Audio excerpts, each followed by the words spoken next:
It is March 1282. A Welsh stonemason stands inside an unfinished tower at Caernarfon Castle. He spreads mortar between blocks of limestone using a recipe his grandfather taught him. The mix contains crushed seashells, volcanic ash, and animal blood. 740 years later, that mortar is still there. Engineers tested it in 2019. It was stronger than the day it was laid. Meanwhile, the concrete in a parking garage built in 1987 crumbled after 32 years. Replacement cost $14 million. Medieval builders raised walls that have stood for 1,000 years. We raise walls that barely outlast the mortgage. They dug foundations out of loose stone that never cracked, while ours split in a single freezing winter. They laid roofs that stayed watertight for 600 years without a single nail. They packed nothing but rubble into the heart of a wall and outlived the steel and cement we later replaced it with. They heated an entire house through a long winter from one single fire, not because they had better technology, because they understood something we have quietly stopped teaching. And scientists at MIT, in the lab and in the field, are now proving them right. Here are 14 medieval building methods that still outlast everything we put up today. Most of them beat anything modern construction has ever produced. A foundation system built entirely from loose stone can support a full-size residential home for over a century. It uses no concrete below the frost line. It eliminates the single most common cause of structural failure in cold climates. And it costs roughly 40 to 60% less than the standard poured concrete footing that every contractor in the country will try to sell you. The average American homeowner spends somewhere between $5,000 and $15,000 on a conventional concrete foundation, and most will need a separate perimeter drainage system just to keep that concrete from cracking within 2 decades. Across the Middle East and Africa, earthen walls have rested on beds of loose rock for thousands of years. In Scandinavia, over 1 million homes sit on variations of this principle right now. This is called a rubble trench foundation, and by the end of this video you will learn exactly what it is, how it works, and how you can start building your own right now. Let's dive in.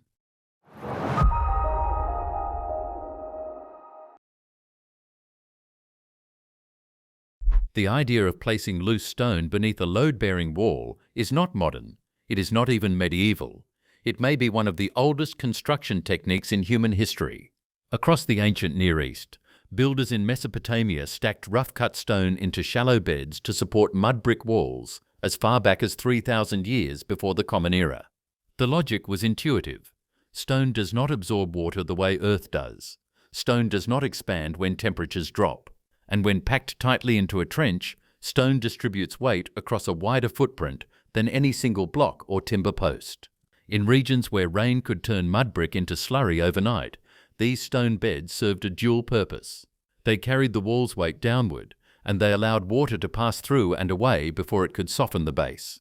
By the 2nd century before the Common Era, Roman engineers had formalized the concept into something far more deliberate. Vitruvius, writing in his 10 books on architecture around 25 before the Common Era, described foundation trenches packed with rubble and bonded with lime mortar. The archaeological record confirms this. The remains of the London Wall, built in the 2nd century of the Common Era to defend Roman Londinium, still rest on a trench foundation of puddled clay and flint, capped with ragstone.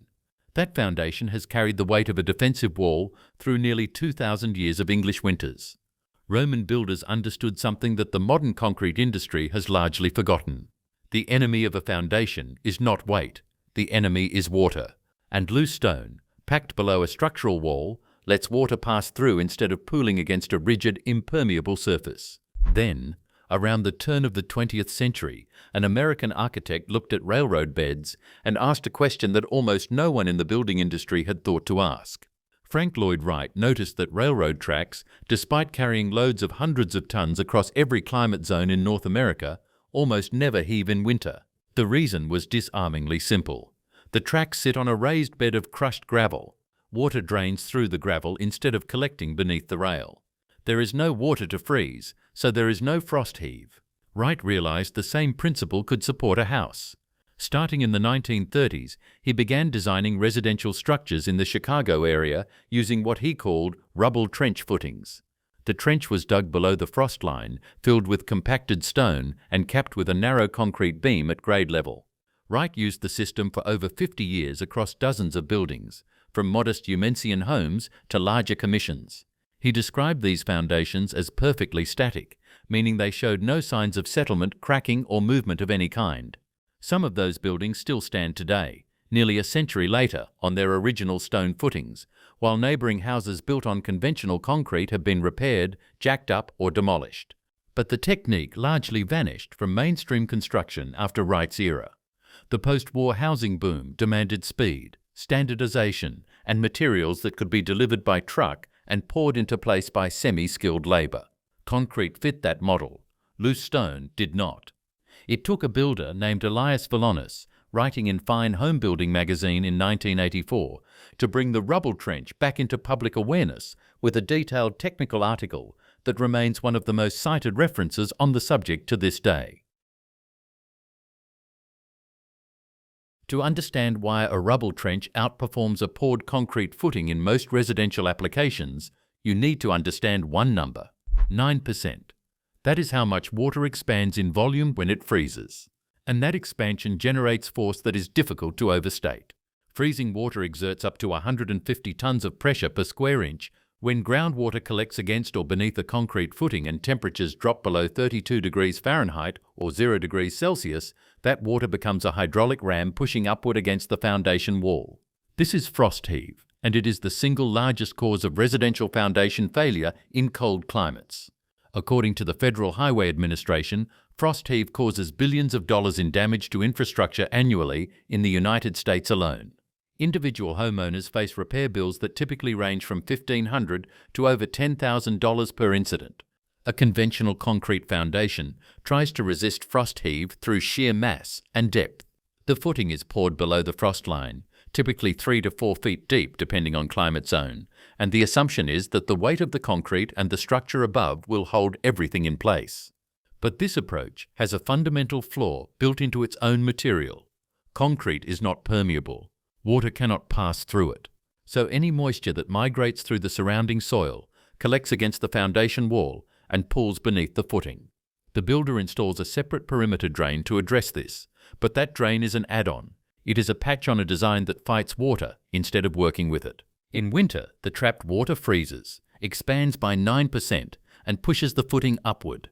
In spring, it thaws, and the footing settles back down, but not always to where it started. This annual cycle of heaving and settling, repeated year after year, is what produces the cracks, the bowing walls, the sticking doors, and the uneven floors that homeowners across the northern United States know all too well. The concrete did not fail because it was weak. It failed because it was placed in direct conflict with the most powerful force in residential construction: water that wants to move, trapped against a surface that will not let it. A rubble trench foundation solves both problems simultaneously. The trench extends below the frost line just like a conventional footing, but instead of concrete, the trench is filled with compacted, washed stone, typically 1.5 inches in diameter. At the bottom of the trench, a perforated drainage pipe, also called drainage tile, is laid on a slight slope, graded at roughly 1 inch per 8 feet, and directed to a daylight outlet or a dry sump. Geotextile fabric, a non-woven filter membrane, lines the trench walls, preventing surrounding soil from migrating into the stone and clogging the drainage path over time. On top of the compacted stone, a reinforced concrete grade beam is poured at or just below grade level. This beam is typically 8 to 12 inches wide and 6 to 8 inches deep, reinforced with number 4 rebar. And this is where the physics of drainage and load distribution take over. The rubble trench serves two functions at once. It bears the structural load of the building, distributing weight through the interlocking stone matrix to the soil below, and it drains groundwater away from the foundation continuously. There is no water to freeze because the water never stays. The perforated pipe at the bottom of the trench carries moisture away before it can accumulate. The interstitial spaces between the stones, those small air gaps that exist between every piece of gravel, act as a permanent drainage field. The system is self-draining by design, not as an afterthought, not as a separate installation. The foundation itself is the drain. According to Build Naturally, one of the leading resources on rubble trench construction, this system reduces concrete use by an average of 80% compared to a conventional footing. The evidence for rubble trench foundations is not theoretical. It is not based on computer models or laboratory simulations. It is built into the ground, in real houses, across real winters, on 2 continents. Frank Lloyd Wright's buildings have been standing on stone footings for nearly a century. But the most rigorous modern validation came from the United States government. In 1993, the Department of Housing and Urban Development commissioned the NHB Research Center to test frost-protected shallow foundation systems, which operate on the same drainage-first, stone bed principle as rubble trench footings. Phase 1 built demonstration homes in 3 locations: Fargo, North Dakota; Spirit Lake, Iowa; Williston, Vermont. Each home was fitted with automated data acquisition systems that monitored ground temperatures, foundation temperatures, slab temperatures, indoor temperatures, and outdoor temperatures at multiple points around the foundation perimeter. The designs were based on guidelines published by the Norwegian Building Research Institute in 1987. The results were unambiguous.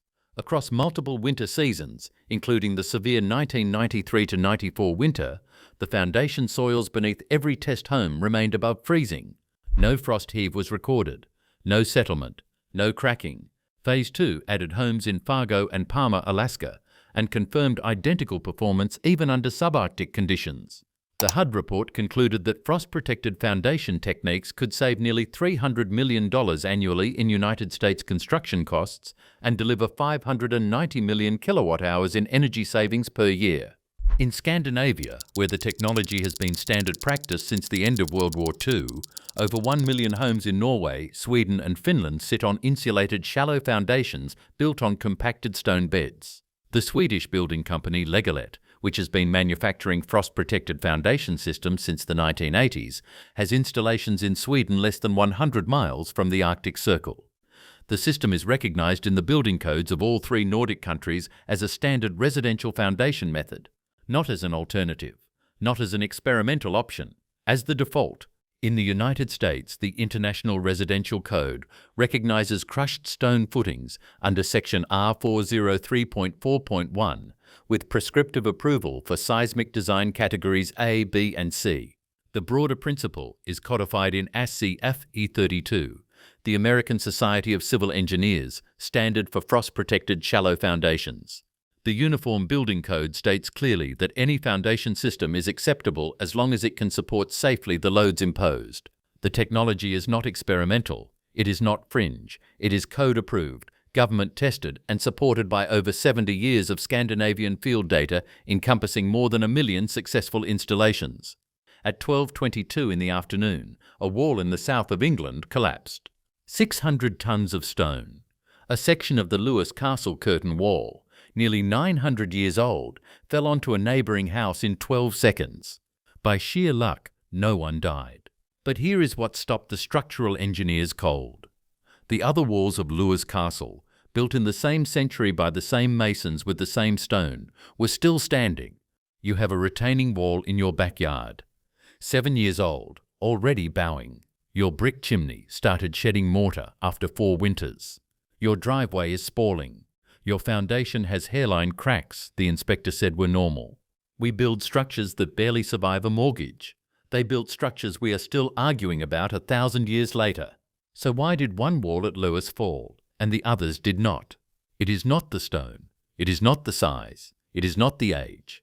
The difference is hidden inside the wall, in the core, in the place no one ever looks.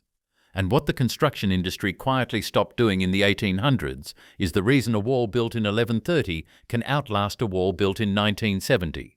Today, we open the wall. The wall that fell for 2 days before the collapse. England had been hammered by a winter storm. The ground around Lewis Castle was saturated. Rain had been driving sideways into the curtain wall for 48 straight hours. At 12:22 on a Monday afternoon, a 100-square-metre section of the eastern wall, 600 tons of medieval stonework, separated from the rest of the structure and fell. One witness described the sound as a long, deep crack, like a tree splitting open. What is strange is that this section of the wall had been surveyed in 2017. East Sussex County Council had done structural strengthening work on it. They had used modern engineering, modern materials, modern bonding agents. 2 years later, it collapsed anyway. When the structural engineers from Historic England and Chisma Heritage Conservation arrived, the inspection turned into something closer to an autopsy. They were not there to figure out what had broken. They were there to answer a second question, the one that haunts every heritage engineer in Britain. Why did this section fall when Carnarvon Castle in Wales, completed in 1283, is still intact, when the Great Keep at Hedingham, built in 1140, is standing without a crack, when the walled city of Carcassonne in France looks like it could survive another 1,000 years? The fall pattern at Lewes told the story. The wall had not snapped at the base. It had not fractured along a single weakness. The two outer faces of the wall, the dressed stone you see from outside, the part that looks like a wall, had separated from each other. The stones on the front and the stones on the back had pulled apart along the middle, like 2 pages of a book opening up, and in between, where there should have been solid, mortared, packed material, there was a void, a cavity full of loose, crystallized fragments that had once been a structural core and were no longer. The engineers have a term for this in modern reports. They call it leaf separation, or face separation, or in the older terminology used by stonemasons for at least 800 years, they say the wall delaminated, like an onion losing its layers. And here is the part that should disturb anyone who lives in or near a building older than 50 years. The same delamination is happening right now in millions of walls around the world. Most of the people who live behind those walls have no idea. The engineers who survey them do. 3 leaves, 1 body. To understand why one wall fell and the others stood, you have to understand what a medieval wall actually is. It is not 1 wall, it is 3. Walk up to the curtain wall at Carnarvon Castle in Wales, completed in 1283. Run your hand along it. What you are touching is the outer leaf, the dressed face, the part the architect wanted you to see. Now imagine cutting straight through the wall, maybe 2.5 meters thick. On the inside of the castle, you would find another face, another layer of dressed or roughly squared stone. That is the inner leaf. In between those 2 leaves, packed solid for the entire 2.5 meters, is something else entirely. Irregular field stones, smaller broken pieces, aggregate, brick fragments, crushed ceramic, all of it bound together by lime mortar, mixed with whatever local pozzolanic material the masons could find. This is the core. This is the rubble core. This is the part of the wall that does the actual work. The masons did not invent this technique. They inherited it. Vitruvius, the Roman architect writing in 25 BC, devoted an entire chapter of his book on architecture to it. The Greeks had a name for it, emplekton, which translates roughly to interwoven masonry. The Romans called the engineered version opus emplekton. By the time medieval cathedral builders picked it up in the 12th century, the technique was already over 1,000 years old. Vitruvius wrote something else worth knowing. He warned future builders that Roman masons had been cutting corners on the technique already in his own time. The Greeks, he noted, would lay every stone of the wall as a complete block, including the core. The Romans, in a hurry to expand, dumped rubble and mortar into the cavity instead. He predicted, in writing, that the cheaper Roman version would fail centuries before the Greek original. The Greek walls did outlast the Roman ones. But the medieval masons who came after refined the rubble core to a level Vitruvius could not have imagined. The reason for 3 layers was not aesthetic. It was not because masons did not know how to build a solid wall. They built 3 layers because the engineering of carrying enormous vertical loads and absorbing horizontal impacts demanded it. The outer leaf takes the weather. It is sacrificial. When ice and rain and wind work on the outside of the castle, they work on those dressed stones first. The leaf erodes slowly. It can be repaired. It can be replaced. The inner leaf takes the tension from the inside. It holds the floors and the vaults and the roofs. It carries the load of every wooden beam, every flagstone above it. And the rubble core, in the middle, distributes weight from both leaves into the foundation and acts as a shock absorber for everything that hits the wall from outside. When a trebuchet round struck a curtain wall, a 100-kilogram stone moving at terminal velocity, the energy did not stop at the outer face.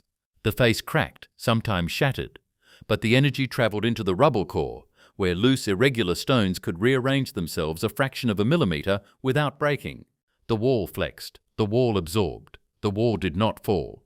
A solid stone wall of the same thickness, hit by the same trebuchet round, had nowhere to send the energy except through itself. The whole wall would crack from face to face. One projectile, a single failure point.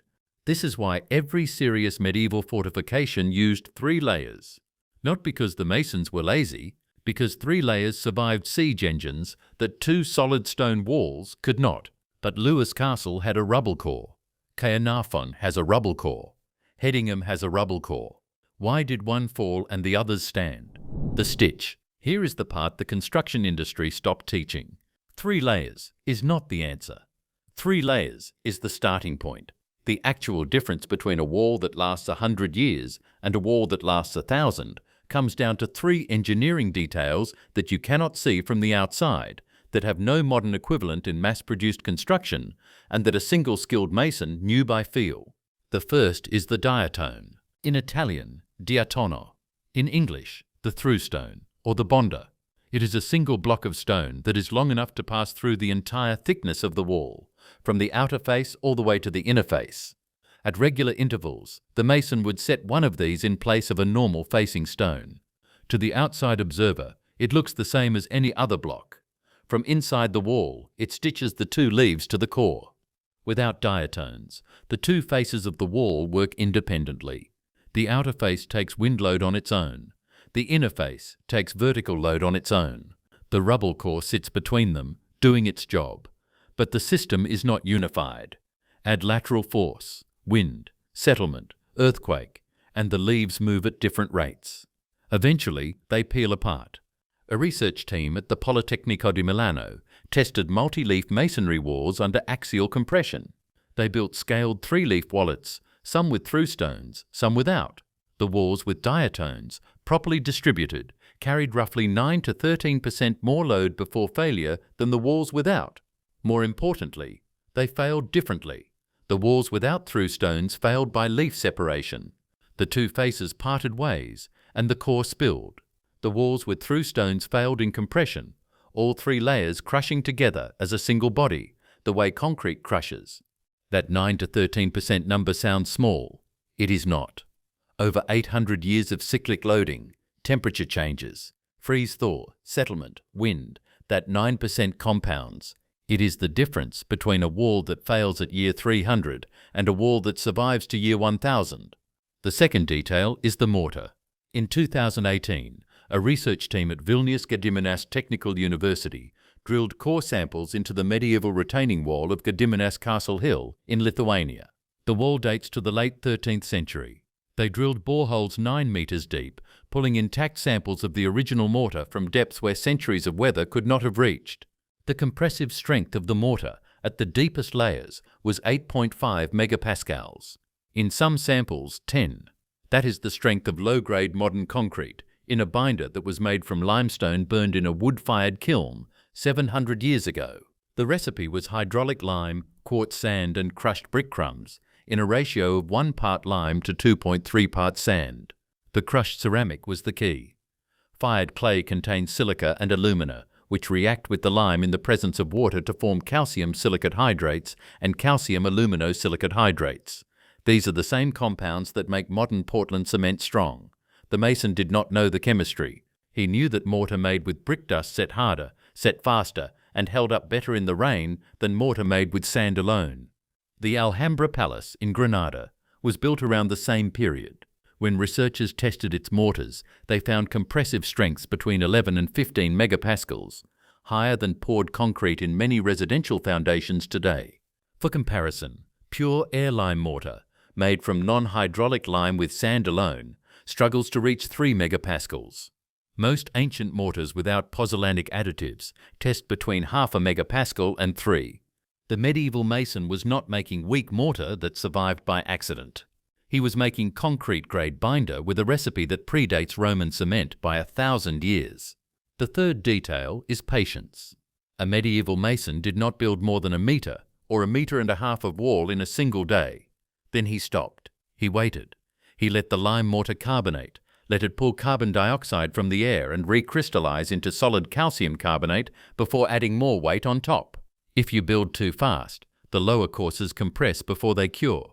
The mortar squeezes out, The wall settles unevenly. The rubble core pockets up and creates voids. This is the part you cannot replicate with money. You cannot speed up carbonation. You cannot rush a chemical reaction with the atmosphere. And here is where the construction industry decided, in the 17 and 1800s, that it could not afford to keep doing this. Across Georgian and Victorian England, builders started using a deceptive bond pattern called the snap header. From the outside, the wall looked like Flemish bond, a beautiful traditional pattern of alternating long and short bricks, the short ones appearing to be diatones reaching into the core. They were not. They were half bricks, cut on a saw, glued onto the face. The inner leaf behind them was made of cheaper, softer brick, with no actual bond to the outside. The wall looked structural. It was not. It was a face glued to a body, with nothing stitching the two together. The United Kingdom has millions of Georgian and Victorian buildings with snap header construction. The people who live in them do not know. The engineers who inspect them do. Rigid dies, flexible lives. There is one more thing the masons understood that modern construction has gotten exactly backwards. Lime mortar is softer than the stones it binds. Portland cement is harder than most stones used in walls. Most people think harder is better. In a wall, harder is what kills the wall. Here is why. Every wall, no matter how solid it looks, is moving. It expands and contracts with temperature. It settles into the foundation. It absorbs vibration from traffic, from wind, from people walking. The stone wants to move. It is going to move. In a wall built with lime mortar, when movement happens, the mortar is the weakest element. It cracks first. The stones do not. The hairline cracks in the mortar absorb the displacement, and then something happens that sounds like medieval magic, but is actually basic chemistry. The lime in the mortar reacts with carbon dioxide and water vapor, slowly recrystallizing across the crack. The mortar self-heals. The wall stays whole. Researchers at the Massachusetts Institute of Technology in 2023 finally proved the mechanism in Roman concrete samples. Small white chunks scattered through the matrix, called lime clasts, had been dismissed for over a century by archaeologists as evidence of sloppy mixing. They were not sloppy. They were a feature. When water enters a crack, it dissolves the nearest lime clast, releasing reactive calcium that travels into the fracture and crystallizes back into solid calcium carbonate. The wall heals itself every time it rains. The technique medieval masons inherited from Rome was doing the same thing in every building for the entire life of the structure. In a wall built with Portland cement, the mortar is harder than the stone. When movement happens, the cement does not crack. The stones crack, and once a stone cracks, it stays cracked. Portland cement does not self-heal, it just accumulates damage. There is a second problem with Portland cement in old walls. It is impermeable. It seals water inside the wall. In a lime mortar wall, water vapor moves freely through the joints. The wall breathes. Damp rises in winter, evaporates in summer. The wall stays balanced. In a Portland repaired wall, the water gets in through the stone, hits the cement layer behind it, and cannot leave. It freezes. It expands. The stone explodes from the inside. Historic England, the official heritage body of the United Kingdom, has banned the use of Portland cement on listed historic buildings for over 30 years. The damage that 30 or 40 years of Portland repair has done to medieval and Georgian buildings, in some cases, exceeds the damage of the previous 5 centuries of weather. A wall that survived the Black Death, the English Civil War, 2 World Wars, and the Industrial Revolution, destroyed in a generation by a bag of cement from the hardware store. On a hill above the Bay of Naples, in a town called Bacoli, there is a Roman cistern called the Piscina Mirabilis, the Wondrous Pool. It was built under Emperor Augustus 2,000 years ago. The aqueduct that fed it stopped flowing in the 5th century. The water has been gone for 1,500 years. But the lining that once held 12,600 cubic meters of drinking water is still smooth, still sealed, still doing the job it was built to do, with nothing left for it to hold. Now picture the swimming pool in your neighborhood, the one built 15 years ago. The grout is cracking. There is a dark line creeping along the tile. Someone has already paid twice to reseal it. The contractor swears the next coating will hold. It will not. In another 5 years, water will be finding its way through again. 2,000 years versus 15. Same problem, same enemy, wildly different outcomes. And here is the part that should bother you. The Romans were not using a secret formula handed down by gods. They were using broken pots, crushed kitchen waste, pieces of amphora that someone had dropped on a Tuesday afternoon. That is the actual recipe. And it works so well that engineers in modern laboratories are right now trying to reverse engineer how Romans pulled it off without electron microscopes or computer modeling. They were just mixing things and writing down what worked. And what worked was so good that we still cannot match it. This is the story of opus cyningum, the Roman waterproofing recipe that should not have been forgotten, and the strange reason it almost was. A find in Lebanon. The first part of the mystery is this: Rome did not invent it. In 2012, archaeologists working at a site called Tel El Burak on the coast of modern Lebanon uncovered the remains of an ancient wine press. The structure dated to the 7th century BC, about 600 years before Rome had any meaningful concrete tradition. The press needed to hold liquid. It needed to not leak. And the people who built it had figured out how to make that happen. The lining was a pinkish mortar, lime mixed with crushed clay fragments. When the dig team analyzed it, they realized they were looking at the oldest documented example of the same technique Rome would later make famous. The Phoenicians had it first. From Lebanon, the technique sailed west. Phoenician colonists carried it across the Mediterranean into the harbour towns of North Africa, into a city called Kirkouan on what is now the Tunisian coast. There, archaeologists have found entire neighbourhoods with floors made of the same pinkish material. Those floors were laid before 256 BC, the year Rome destroyed the city. They are still readable today. The Phoenicians were sailors and traders, not theorists. They had no chemistry, no idea what was happening at the molecular level when they crushed old jars into wet lime. What they had was generations of trial and error along the wine and oil trade routes of the eastern Mediterranean. Wine spoils when it touches the wrong surface. Olive oil leaks through anything porous. They needed vessels that could hold liquid without bleeding it away. They tried everything lying around. And one day in the 7th century BC, somebody mixed crushed pot into lime and noticed the result did not weep when filled with water. That somebody never got a name. The wine press at Tel El Burak is one of dozens that probably used the same trick. The technique spread the way ancient techniques always did, from one workshop to the next, by people watching other people work and copying what they saw. By the 3rd century BC, the recipe had crossed into Sicily. Greek-speaking households in Agrigento and Syracuse were building it into their courtyards and bathrooms. By the 1st century BC, it had reached Rome itself. And that is when something interesting happened. Rome did not invent opus cyningum. Rome industrialized it. Roman engineers took a technique that the Phoenicians had used for fancy household features and turned it into the standard lining for the largest hydraulic infrastructure project in human history up to that point. Aqueducts, public baths, city cisterns, underground reservoirs. Anywhere water needed to be moved or stored, opus cyningum was the answer. The man who wrote the manual was Vitruvius. In the 7th book of his treatise on architecture, he describes the process of laying the floor in obsessive detail. The base layer, the aggregate, the compaction with a wooden rammer, the number of times you beat it down before the surface was ready. He treated it as engineering, not craft, because by his time, that is what it had become. Pliny the Elder went further. In his Natural History, he called the recipe one of the most spectacular inventions of mankind. A Roman senator, writing about broken pottery, calling it spectacular. That tells you what they thought of it. But Pliny did not actually understand why it worked. Vitruvius did not either. They knew that if you mixed crushed terracotta with lime in the right proportions, you got a mortar that water could not penetrate. They did not know why. The chemical explanation would not exist for another 2,000 years. They were running on empirical results. They had tried it, it had worked, and they had stopped asking questions. The questions are what we are asking now. The recipe from broken pots. Here is what is actually happening when you crush a piece of low-fired terracotta and mix it into lime mortar.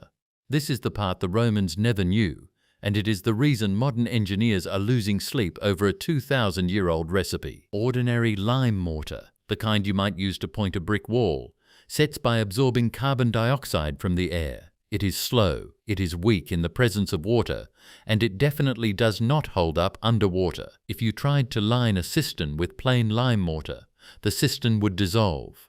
Lime alone is not waterproof. It is barely water resistant. Now take that same lime and add crushed terracotta, not gravel, not sand, specifically fragments of pottery that were fired at a relatively low temperature, somewhere between 600 and 900 degrees Celsius. That temperature range matters more than anything else in the recipe. Above it, the clay turns into something inert. Below it, it never activates. Inside the window, something extraordinary happens. The clay in the pottery is mostly kaolinite, an aluminum silicate. When you bake kaolinite at the right temperature and then grind it up, the structure rearranges into a phase called metakaolin. Metakaolin is hungry.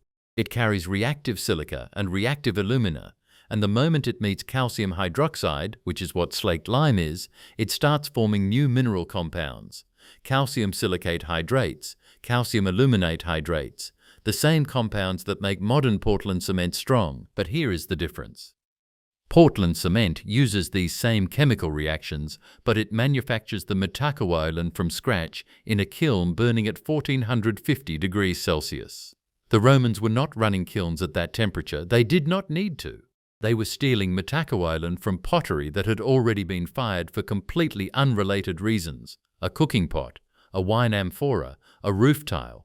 Any of those, smashed and powdered, became free industrial reagent. This is what the Geopolymer Institute discovered when they ran nuclear magnetic resonance spectroscopy on samples of Opus cyninum dating to the 2nd century AD.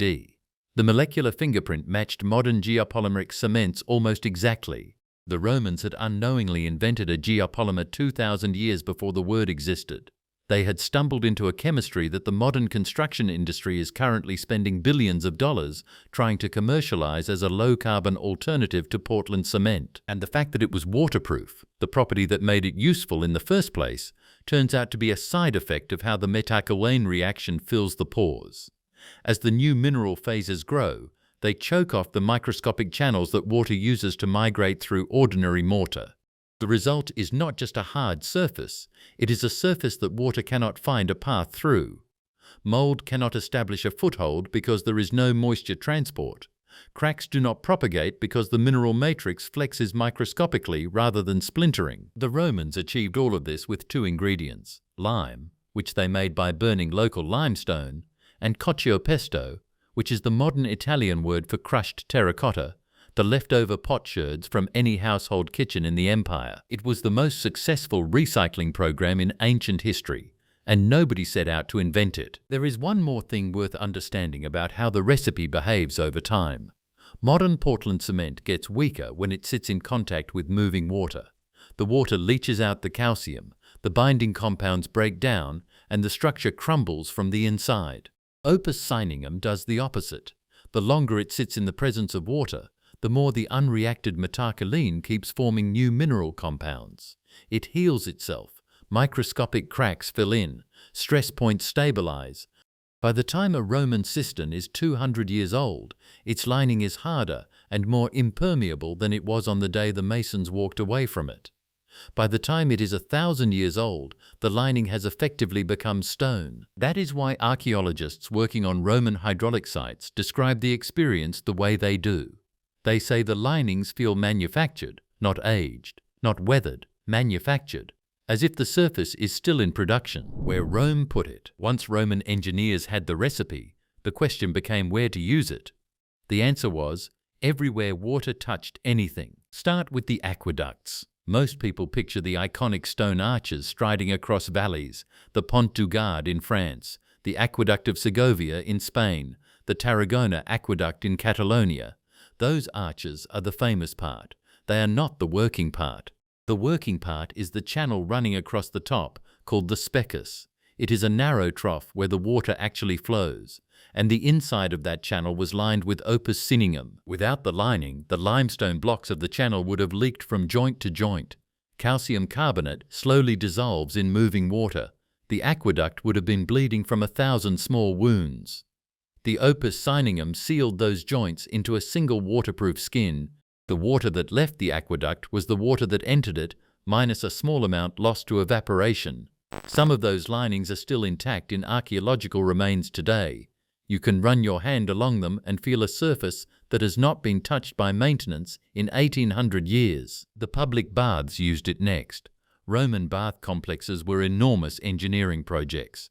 The baths of Caracalla in Rome covered an area larger than 4 city blocks and held thousands of bathers at a time. Hot water, cold water, steam rooms, plunge pools, all of them sitting on top of structures that had to keep the water above and the building below from meeting each other. Opus Cinium was the dividing membrane. Floor surfaces, pool linings, the inside walls of caldaria where steam saturated the air. Wherever moisture wanted to migrate, the cocchio pesto stopped it. Then there were the cisterns. Every Roman city of any size had underground reservoirs that stored months of drinking water against drought or siege.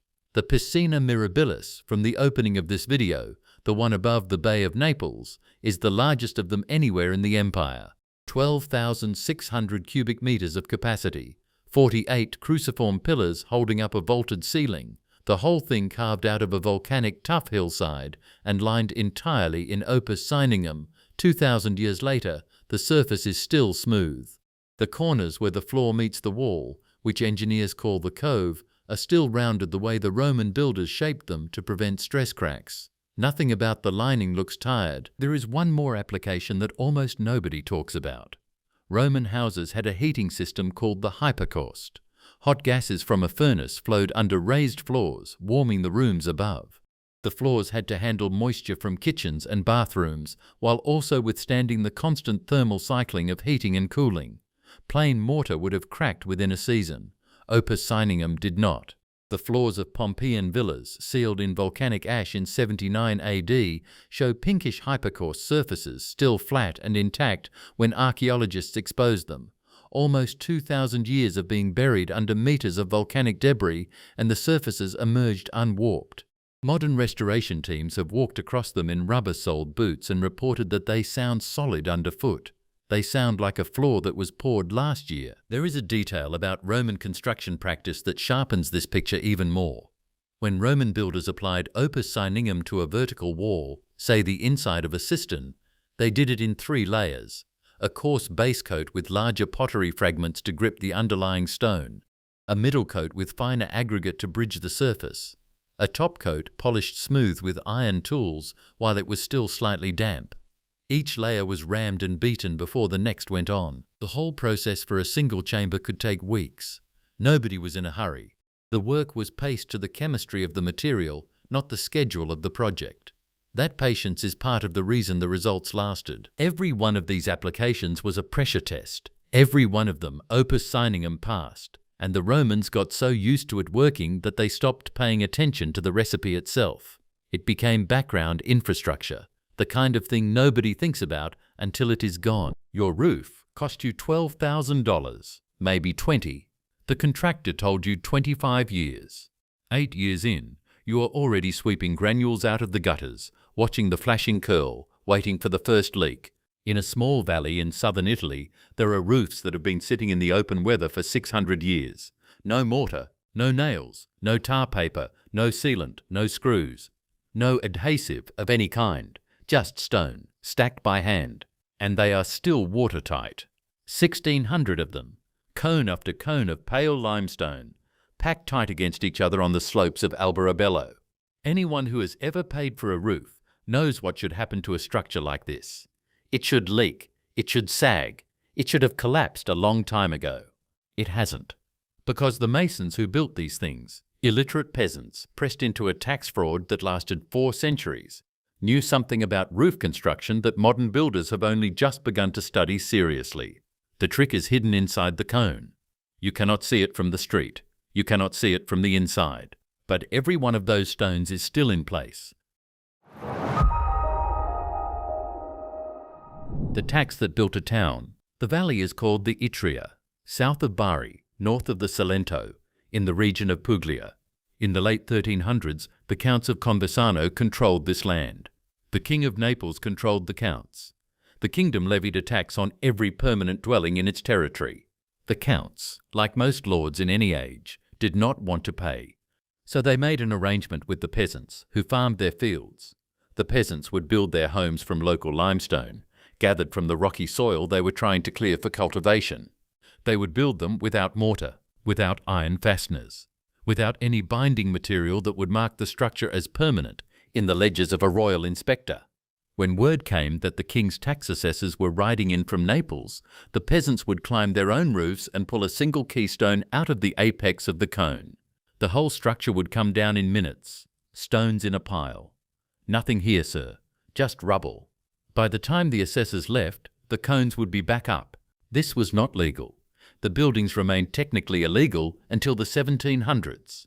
The peasants who lived in them lived under constant threat of demolition, and yet they kept building. Generation after generation, the technique refined itself. The cones got taller, more precise, more efficient. By the time the village of Alberobello finally won royal city status from King Ferdinand IV in 1797 and the tax pretense ended, the Trulli had become something nobody had planned.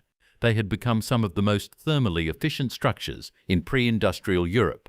The fraud built the engineering. What is actually on the streets? Walk into Alberobello today. 2 districts of the town, Rione Monte and Rione Piccola, contain over 1,600 of these structures, packed so densely that the streets feel carved out of a single white reef. Most of them are between 400 and 600 years old. The oldest documented example, the Trullo Marziola in nearby Locoro Ondo, carries an inscription dated 1559. Some have walls more than 2.5 meters thick. The Trullo Sovrano, the only 2-story example in town, has walls measuring exactly 2 meters and 70 centimeters from the inside face to the outside face. That is roughly 9 feet of stone between you and the outside air. You could fire a cannon at it and not particularly worry the people inside. But the walls are not the secret. Thick stone walls are everywhere in Mediterranean architecture. Castles have thick walls. Roman villas had thick walls. The thickness keeps heat out in summer and warmth in during winter. It is a principle every builder in the region understood for 2,000 years. The Trullo's secret is the cone above the wall. And to understand what is happening inside that cone, you have to understand what these masons were not allowed to do. They were not allowed to use mortar. They were not allowed to use a wooden frame. They were not allowed to leave behind any structure that could not be reduced to a pile of stones in under an hour. Every architectural feature you can see on a Trullo today was developed under that constraint. The result was a roof system that no contemporary architect would have thought to design, and no contemporary engineer would have believed possible, which is the problem with constraints. They produce inventions that comfort never asks for. The master who built without drawings, the man who built a trollot, was called a trollaro, sometimes a trollisto. He could not read. He almost certainly could not draw. He had no blueprints, no plans, no theoretical training of any kind. What he had was a rule set passed down from the trollaro, who taught him, who had it from the one before, going back probably 400 or 500 years before the technique even had a written name. He started with the bedrock, topsoil scraped away to expose the limestone shelf underneath. The walls went up directly on the rock, no foundation, because the bedrock was the foundation.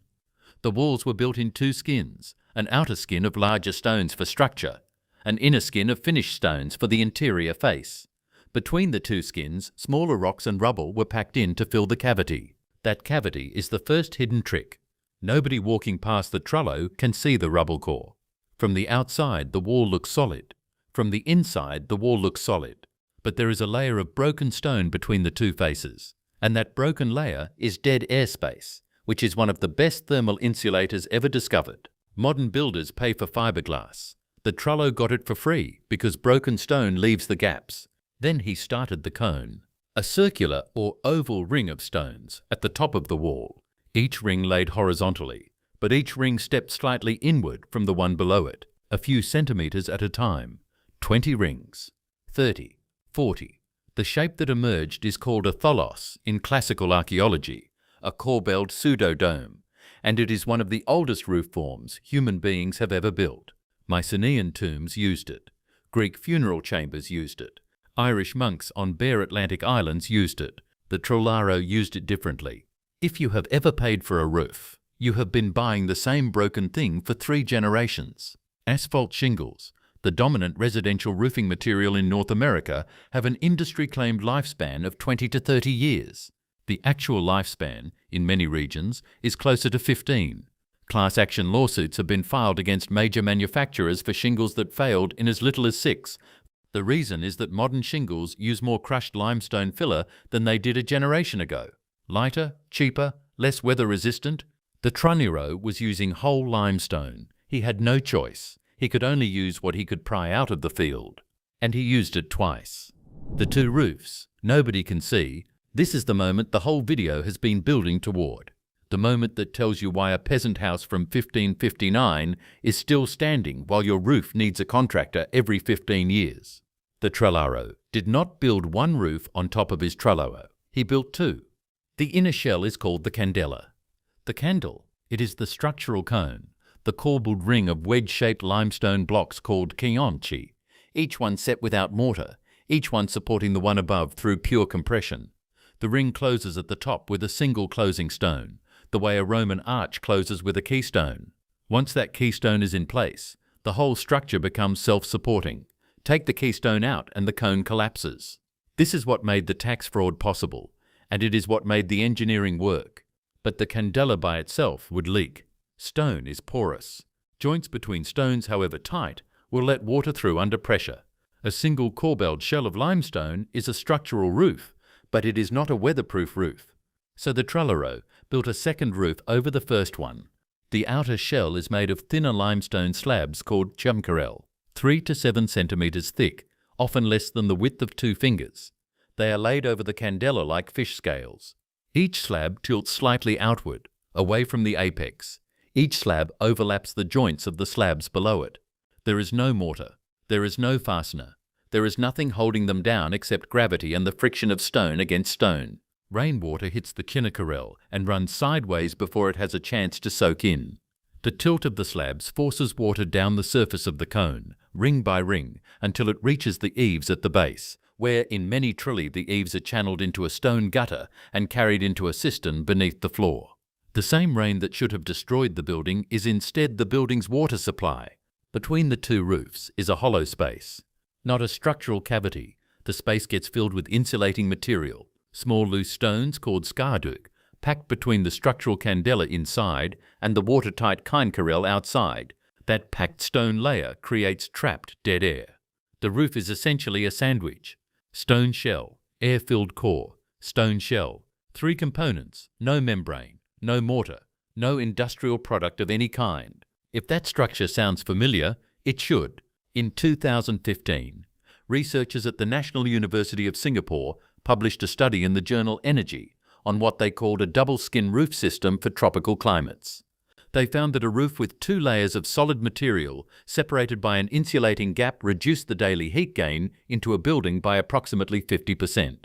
Peak indoor air temperature dropped by 2.4 degrees Celsius on a sunny day, compared with a single-layer roof. The Tralaro built that exact system in the 1400s. He did not know the term thermal flux. He did not know that air trapped in small pockets is one of the best insulators in the natural world. He had no journal article from Singapore. What he had was a constraint: no mortar, no frame, no industrial materials, and 3 generations of failure analysis from the trollery before him. And under those constraints, he reinvented sandwich panel insulation about 500 years before modern engineers gave it a name. Why the cold could not get in: touch the inside wall of a trullo in summer. The outside temperature is 35 degrees Celsius, 95 Fahrenheit, and the white limestone surface is hot enough to burn your hand if you leave it too long. The inside wall is cool, not refrigerated, not air-conditioned cool, cave cool. The kind of stable temperature you find 10 meters into a hillside. The walls do most of that work. 2 meters of double-skinned stone, packed with rubble, gives the building enormous thermal mass. The sun heats the outer skin all morning. By midday, the heat has barely begun to migrate through the rubble core. By the time it reaches the inner skin, it is evening, and the outside has started to cool. The wall releases its stored heat back outward overnight, and by morning the cycle starts again. The interior never sees the daily temperature swing, but this works in summer. In winter, the same mass turns against the building. Stone holds heat for a long time. It also gives up heat slowly. Once a truller gets cold in January, it stays cold. Historical accounts of truller used as full-time dwellings make this brutally clear. Cooking fires released moisture. The interior was dim and damp. People who lived in them through the winter often slept four to a bed in alcoves cut into the wall, with curtains drawn against the cold. This is why honest history matters. The truller was not magic. It was a tool optimized for a specific climate problem. Surviving a long, brutal Apulian summer with the heat outside hitting 40 degrees in the shade. In that role, it was unmatched. But the cone above the wall did something the wall alone could not do. The wall handled the day-night swing. The cone handled the radiant solar load, hot air rises. The double-skin sandwich acted as a thermal buffer. The sun beating on the chinkarel never reached the candela below. The candela never reached the room. The hot air that did get in escaped upward and out through the gaps in the cone's apex, while cool air drew in from the small wall openings near the floor. The truly effectively heated themselves with their own waste, rising warm air pulling fresh cool air behind it, all without a fan, a vent, or a single moving part. It is the same passive cooling principle that high-end sustainable architects sell as a premium feature today. Sun-shaded ventilated facade with passive convection. They charge a premium for it. The Trulari built it because they had nothing else. The signature on every roof. If you go to Alberobello, walk slowly, look up at the apex of every cone. Most of them have a small carved stone at the very top. A sphere, a cross, a disc, sometimes a stack of shapes that looks oddly like a chess piece. These are the pinnacoli, the pinnacles. There is a romantic story that they were placed to ward off evil spirits. Some of them probably were. But the more practical explanation is that each pinnacolo was the trollaro's signature. The shape on the apex told other masons in the region whose work this was. A particular trollaro might use a sphere on top of a cone with a cross on top of the sphere. Another might prefer a stack of 3 discs. Many of the cones in Alberobello also bear painted symbols, astrological signs, Christian crosses, hearts pierced with arrows, applied with white lime ash. These too were partly protective and partly identifying. What this means is that every cone in Alberobello has in some sense a name attached to it. The men who built these things were not anonymous labourers. They knew each other's work. They competed. They refined. A trollocu who built a leaky roof would not get hired again. A trollocu who built a perfect dome that stood for 2 centuries became locally famous, and his pinnacolo became a kind of brand. The system rewarded mastery. Compare that to a modern roofing crew, working under a general contractor, installing a shingle product specified by an architect who was specified by a developer who chose the cheapest bid. Nobody in that chain has skin in the game, on the question of whether the roof lasts 40 years.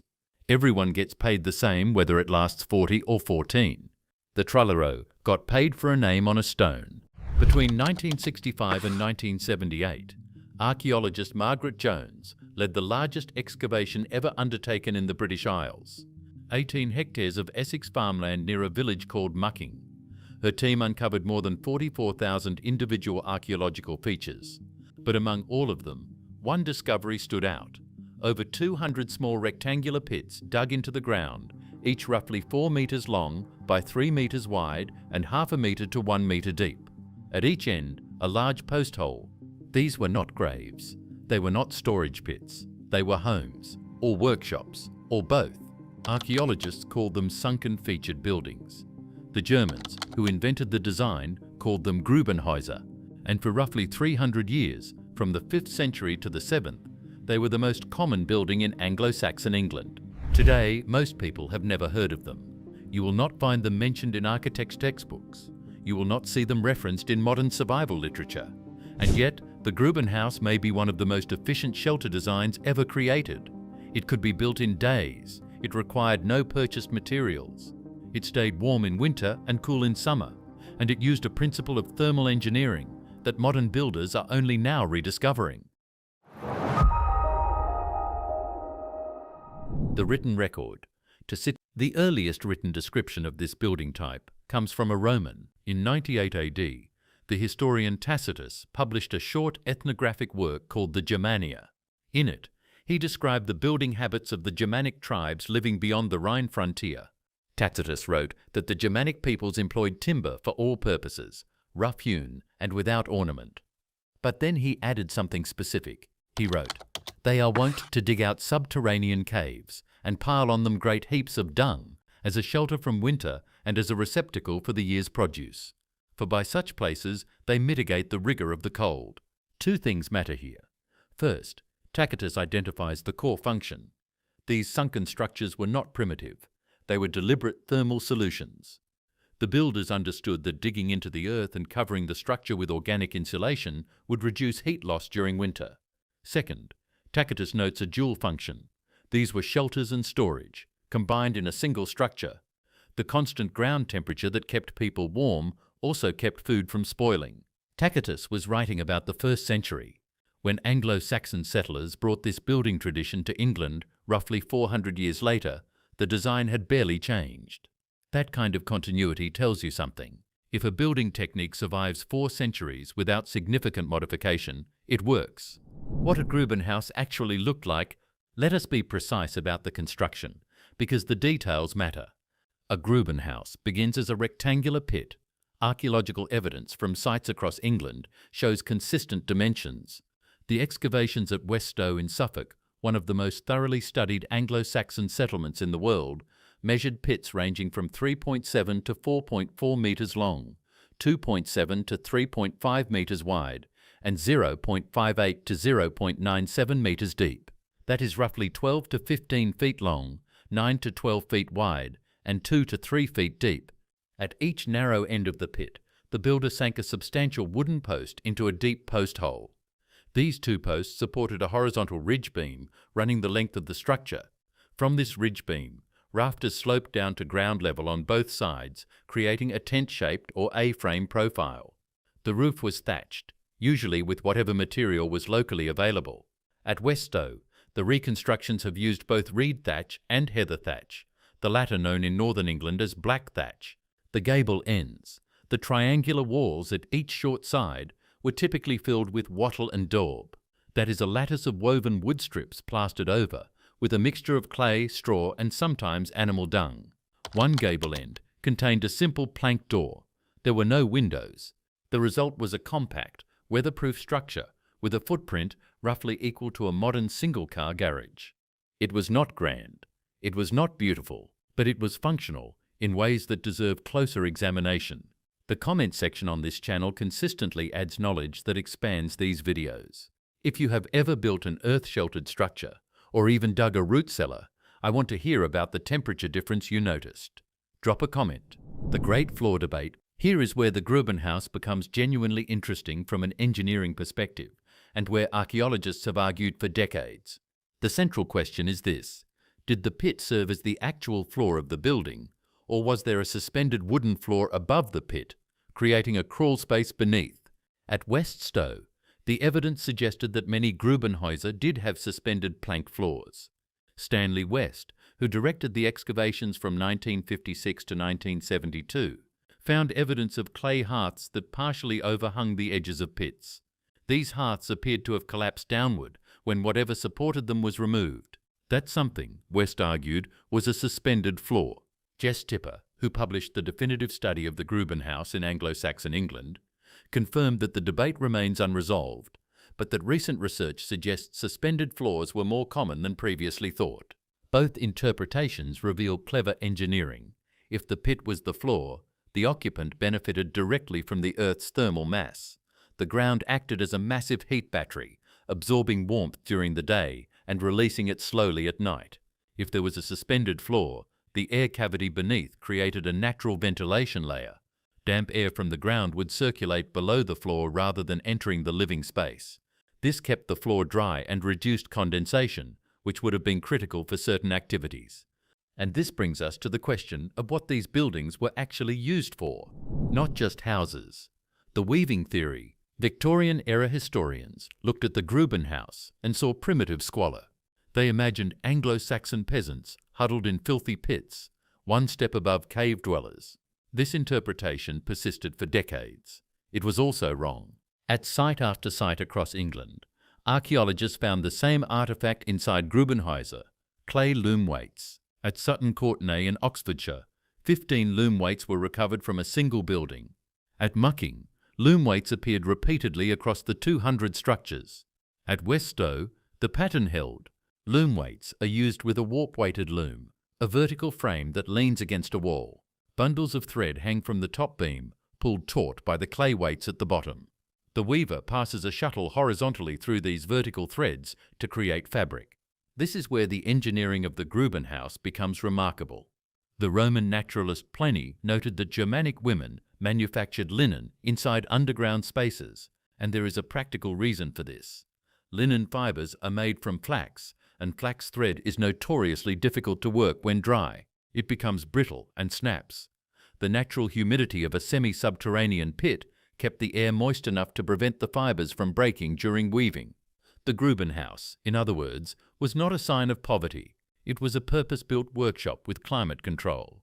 The pit regulated both temperature and humidity, creating ideal conditions for textile production. This is a building designed around the needs of its primary activity, which is exactly what good architecture does. The thermal engineering. Modern geothermal engineers know a fact that Anglo-Saxon builders understood intuitively. The temperature of the Earth below approximately 6 meters depth remains nearly constant year-round. In the temperate climate of England, ground temperature at shallow depth stays in the range of 10 to 13 degrees Celsius, roughly 50 to 55 degrees Fahrenheit, regardless of season. Even at the shallow depths of a Grubenhaus pit, roughly half a meter to 1 meter, the Earth provides significant thermal buffering. The ground at that depth does not stay perfectly constant, but it fluctuates far less than the air above. On a freezing January night, when air temperature drops to -5 degrees Celsius, the ground half a meter down might still be 5 or 6 degrees above zero. On a scorching August afternoon, that same ground remains cool. Modern earth-sheltered building research confirms the principle. A house surrounded by earth that stays at a steady 10 to 13 degrees Celsius requires dramatically less heating in winter than a house exposed to ambient air. The mathematics are straightforward. If outside air is -5 degrees and you need your interior at 18 degrees, you must heat through a 23-degree difference. If the ground against your walls is 7 degrees, you only need to heat through an 11-degree difference. That is roughly half the energy. A Grubenhaus used this principle at a smaller scale, but the physics are identical. The sunken floor and partially earthen walls reduced heat loss. The thick thatch roof added insulation from above. A small fire, or even the body heat of a few people and their activities, could warm the compact interior relatively easily. If you're starting to see why this design worked so well, a quick like helps this reach more people. How to build one. The construction process of a Grubenhaus is strikingly efficient. Experimental archaeology at several reconstruction sites has documented the steps and timeframes. Step 1. Digging the pit, using a mattock to break the ground and a spade to remove earth. A team recorded the process at one reconstruction. After 3 man-hours, the turf was stripped and roughly 1/6 of the pit was dug to the required depth of 45 to 60 centimeters.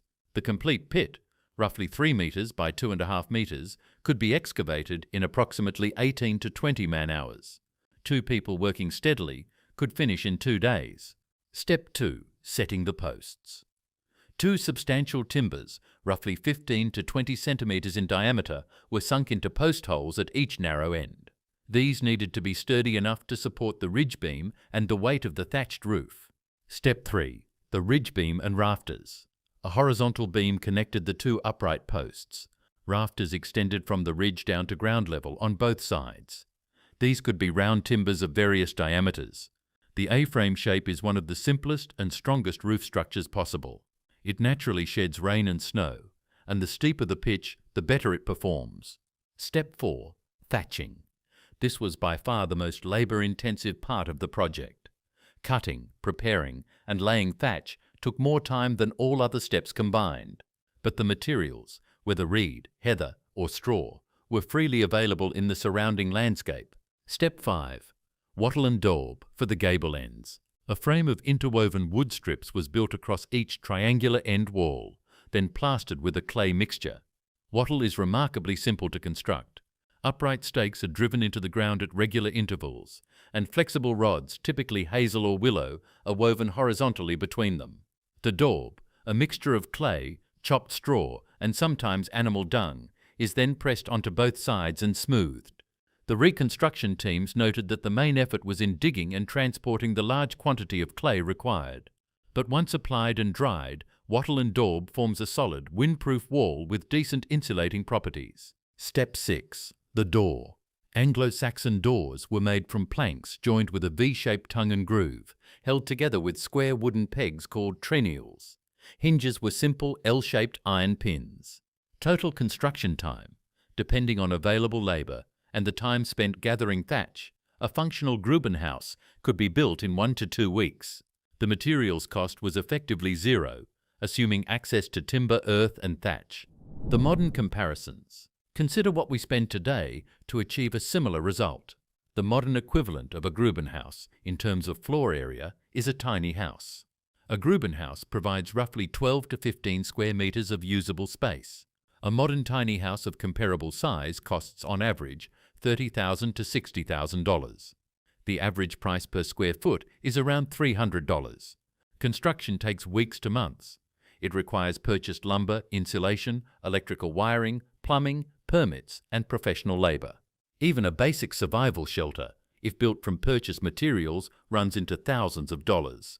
A simple 10 by 12 shed kit costs anywhere from $2,000 to $5,000 and provides no thermal mass, no natural humidity regulation, and no natural insulation. The Grubenhaus delivered a functional, weather-resistant, thermally regulated workspace and dwelling using only locally sourced materials and basic hand tools. The total material cost was zero. The primary investment was labor, and even that was modest by construction standards. This is not nostalgia, it is arithmetic. The settlement pattern. A single Grubenhaus did not exist in isolation. Anglo-Saxon settlements reveal a consistent pattern.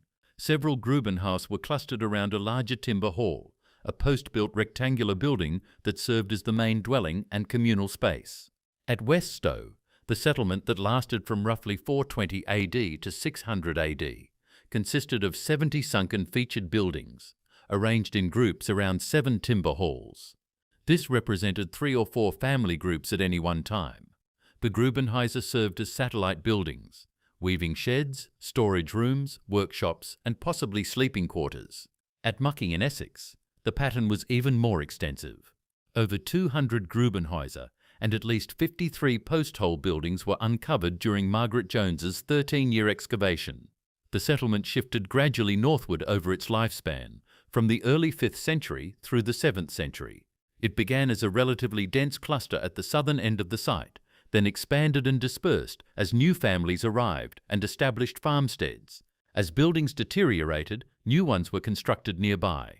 The old pits were filled with refuse, which is why archaeologists find pottery, animal bones, broken loom weights, spindle hauls, and other domestic debris inside them. The finds at Mucking revealed something else. The inhabitants were not isolated primitives. Roman pottery, military belt fittings, and glass fragments appeared throughout the settlement. These people were trading with, or salvaging from, the Romano-British world they had replaced.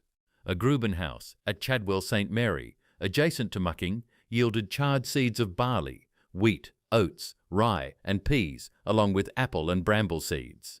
This was not bare subsistence. This was a diversified agricultural community with a functioning textile industry. This is an important point. The artifacts found in Grubenhaus pits are mostly refuse deposited after the building was abandoned, not items used during its active life. This confused early archaeologists who assumed the filthy deposits represented the living conditions. In reality, these were well-maintained workshop spaces during their active use, filled with garbage only after they were replaced. A 14-year-old in medieval England could build a wall in a single afternoon. Not a decorative wall, not a garden border. A full, load-bearing, weatherproof wall that would still be standing 700 years later. The materials cost nothing. The tools required were a knife and a pair of hands, and the finished product regulated its own temperature, filtered its own air, and handled fire better than most materials you can buy at a hardware store today. Yet we are told that the only responsible way to build a home is to spend $250 per square foot on lumber, drywall, fiberglass insulation, and vapor barriers, materials that trap moisture, off-gas, volatile organic compounds, and rarely survive more than 50 years before requiring full replacement. The technique that medieval child learned is called wattle and daub. It has been in continuous use for at least 9,000 years. And by the end of this video, you will learn exactly what it is, how it works, and how you can start building your own right now. Most people assume this is a medieval technique. It is not even close. Wattle and daub is a pre-civilizational one. The earliest confirmed evidence comes from the settlement of Jarmo in what is now northeastern Iraq, dating to roughly 7,500 BCE, before the first brick was ever fired, before the pyramids were imagined. Families in the foothills of the Zagros Mountains were weaving flexible branches between upright stakes and pressing wet clay over them to form walls. From there, the technique spread in every direction. By the 5th millennium BCE, it appeared in Egyptian sites at Merimda and El Omari, predating mud brick construction in the Nile Delta by centuries. The wattle and reed construction at those sites was the dominant building method until around 3100 BCE, the start of the First Dynasty. Across the Mediterranean, the Neolithic settlement of Çatalhöyük in southern Turkey, occupied from roughly 7400 to 6200 BCE, shows evidence of wattle and daub in its earliest construction layers, structures built over 9,000 years ago in a settlement of several thousand people. By the time the Romans arrived, wattle and daub was so embedded in building culture that Vitruvius himself referenced it in De Architectura. In medieval England, it became the standard infill for timber-framed buildings. The half-timbered houses that tourists photograph across the Cotswolds, Suffolk and Kent are, beneath their plaster, wattle and daub. And this was not the work of master craftsmen. In the medieval manor system, daubing walls was among the most common tasks assigned to children and adolescents. The wattle lattice was woven by older hands. The daub, a mixture of clay, straw, dung and water, was mixed by foot, often by the youngest members of the household, and pressed onto the lattice in handfuls. It was communal, physical and simple enough that a 15-year-old could produce a finished wall panel in a matter of hours. Then, in 2016, a structural engineer named Sebastian Kaminski published something remarkable from his office at Orup in London. Working with the International Bamboo and Rattan Organization, Kaminski released a design guide for engineered Baharek housing, a document that took the ancient wattle and daub principle, proved it could meet modern seismic and structural codes, and laid out exactly how to build earthquake-resistant homes with it. Baharek is the Latin American term for wattle and daub, a tradition that stretches from Colombia to Ecuador to El Salvador. Kaminski had spent years documenting the performance of traditional Baharek buildings after earthquakes, including the magnitude 7.8 Muisna earthquake that struck Ecuador in 2016. What he found was hard to argue with. Traditional bamboo Baharek buildings consistently outperformed both unreinforced masonry and poorly designed reinforced concrete structures. The walls flexed. They absorbed energy. They did not collapse. The reason wattle and daub work so well comes down to three physical principles operating simultaneously inside the wall. The first is thermal mass. Clay-based daub has a density of roughly 1,700 to 1,800 kilograms per cubic meter and a specific heat capacity of approximately 2,200 joules per kilogram per degree Kelvin. In practical terms, a thick daub wall absorbs heat slowly during the day and releases it slowly at night. Engineers call this thermal lag. The wall acts as a heat battery. During a hot afternoon, the exterior surface absorbs solar radiation, but that thermal energy takes hours to migrate through the clay matrix to the interior face. By the time it arrives inside, the outside temperature has already dropped, and the cycle reverses. The wall begins releasing its stored warmth into the cooling interior. A conventional drywall assembly has almost no thermal mass. It transmits temperature changes nearly instantly, which is why a house with drywall walls and fiberglass insulation still feels cold in winter and hot in summer, without constant mechanical heating and cooling. A study published in the Journal of Architecture and Construction in 2018 by Guadalupe Quetino and Alfredo Esteves at the National University of Cuyo and the CONICET Institute of Environment, Habitat and Energy in Mendoza, Argentina, measured a wattle and daub workshop that had been in continuous use for 14 years. The walls maintained a temperature differential of 5.8 degrees Celsius between interior and exterior, with no auxiliary heating or cooling. Not 5.8 degrees in summer, not 5.8 degrees in ideal conditions, 5.8 degrees through 14 years of rain, wind and earthquakes, with zero degradation in thermal performance. The second principle is hygroscopic regulation.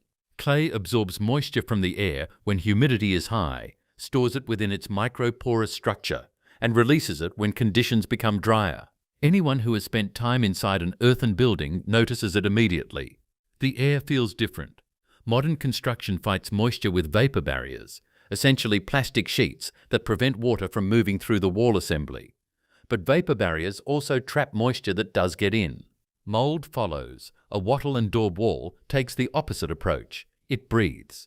It moves moisture through the wall in a continuous cycle that keeps indoor relative humidity in the comfort zone of 40 to 60% without any mechanical intervention. The third principle is composite structural behavior. This is the one that surprises engineers. The wattle, a woven lattice of flexible wood, provides tensile strength. The daub, once dried, provides compressive strength. Together, they form a composite material in which neither component could function alone, but combined, they produce a wall that does things neither material can do by itself. The wattle prevents the daub from cracking during the drying process by distributing shrinkage stresses across thousands of contact points. The dried daub protects the wattle from moisture, insects, and ultraviolet degradation, and because the entire assembly is lightweight compared to masonry, the loads transmitted to the foundation during an earthquake are far lower. That is why Kaminsky's Baharek buildings survived where concrete block walls did not. The evidence for wattle and daub does not come from nostalgic preservation societies. It comes from institutions that have no romantic attachment to mud. Take durability first. In England, original wattle and daub panels have survived in medieval timber-framed buildings for up to 700 years. The Alfriston Clergy House in East Sussex, a 14th-century Weldon Hall house, was the very first building purchased by the National Trust in 1896. Its oak-framed walls are infilled with wattle and daub panels that have endured more than 600 years of English weather. Ian Pritchett, a specialist in historic building conservation, has noted that well-maintained wattle and daub panels can last indefinitely. The key word is maintained, but the maintenance itself is trivially simple: periodic lime washing, which costs almost nothing and can be done by anyone. Then there is the seismic record.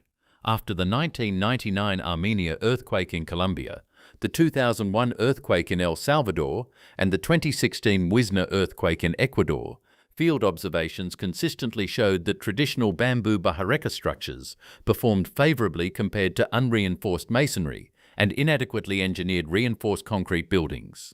In the 2016 Ecuador event, a magnitude 7.8 earthquake, Kaminsky and his EF-8 reconnaissance team documented bahareka buildings that sustained only cosmetic cracking in their outer render while nearby concrete block structures suffered catastrophic collapse. The seismic energy was absorbed by the outer plaster layers. The surface cracked, but the cracks could be repaired with a new coat of mortar and paint. The structure beneath stayed intact. Kaminsky and his colleagues at Arup documented that the primary failure mode of traditional bahareka was not structural collapse, but deterioration of untreated bamboo from insects and rot, a maintenance failure, not a design failure. When the bamboo was treated and the design properly engineered, the system demonstrated both ductility and energy dissipation, two properties that seismic engineers spend billions trying to build into modern structures. By 2024, more than 4,000 engineered bahareka homes had been built across Costa Rica, Colombia, Nepal, Ecuador, El Salvador, and the Philippines. The thermal data from the laboratory tells a similar story. A 2025 study published in the Journal of Building Engineering examined the thermal, acoustic, and mechanical properties of wattle and daub systems with varying proportions of straw and reed reinforcement. A lightweight mixture containing 10% plant fiber achieved significantly lower thermal conductivity than the unmodified earthen material, putting the system closer to the performance range of conventional insulated walls. The reference specimens showed a thermal conductivity of 0.398 watts per meter Kelvin. With optimization, the lightweight mix brought this substantially lower into territory that begins to compete with modern wall assemblies at a fraction of the embodied energy and carbon cost. And then there is the Argentine data. In Mendoza, the Quiteno and Esteves team demonstrated that adding 5 mm of expanded polystyrene to a 10 cm wattle and daub panel reduced thermal transmittance from 2.64 to 1.51 watts per square meter. Kelvin, meeting the requirements for cold climate construction.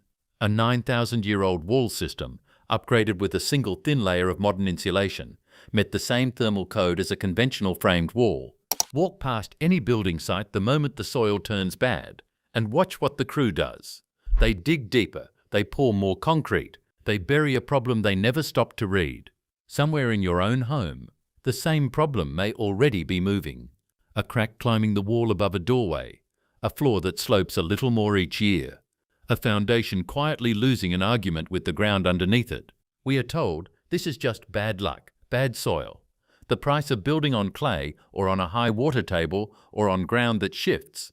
But there is a city built on soft mud and standing water that has stood for 1,600 years. It rests on nothing but wooden poles driven into the muck, no concrete, no steel.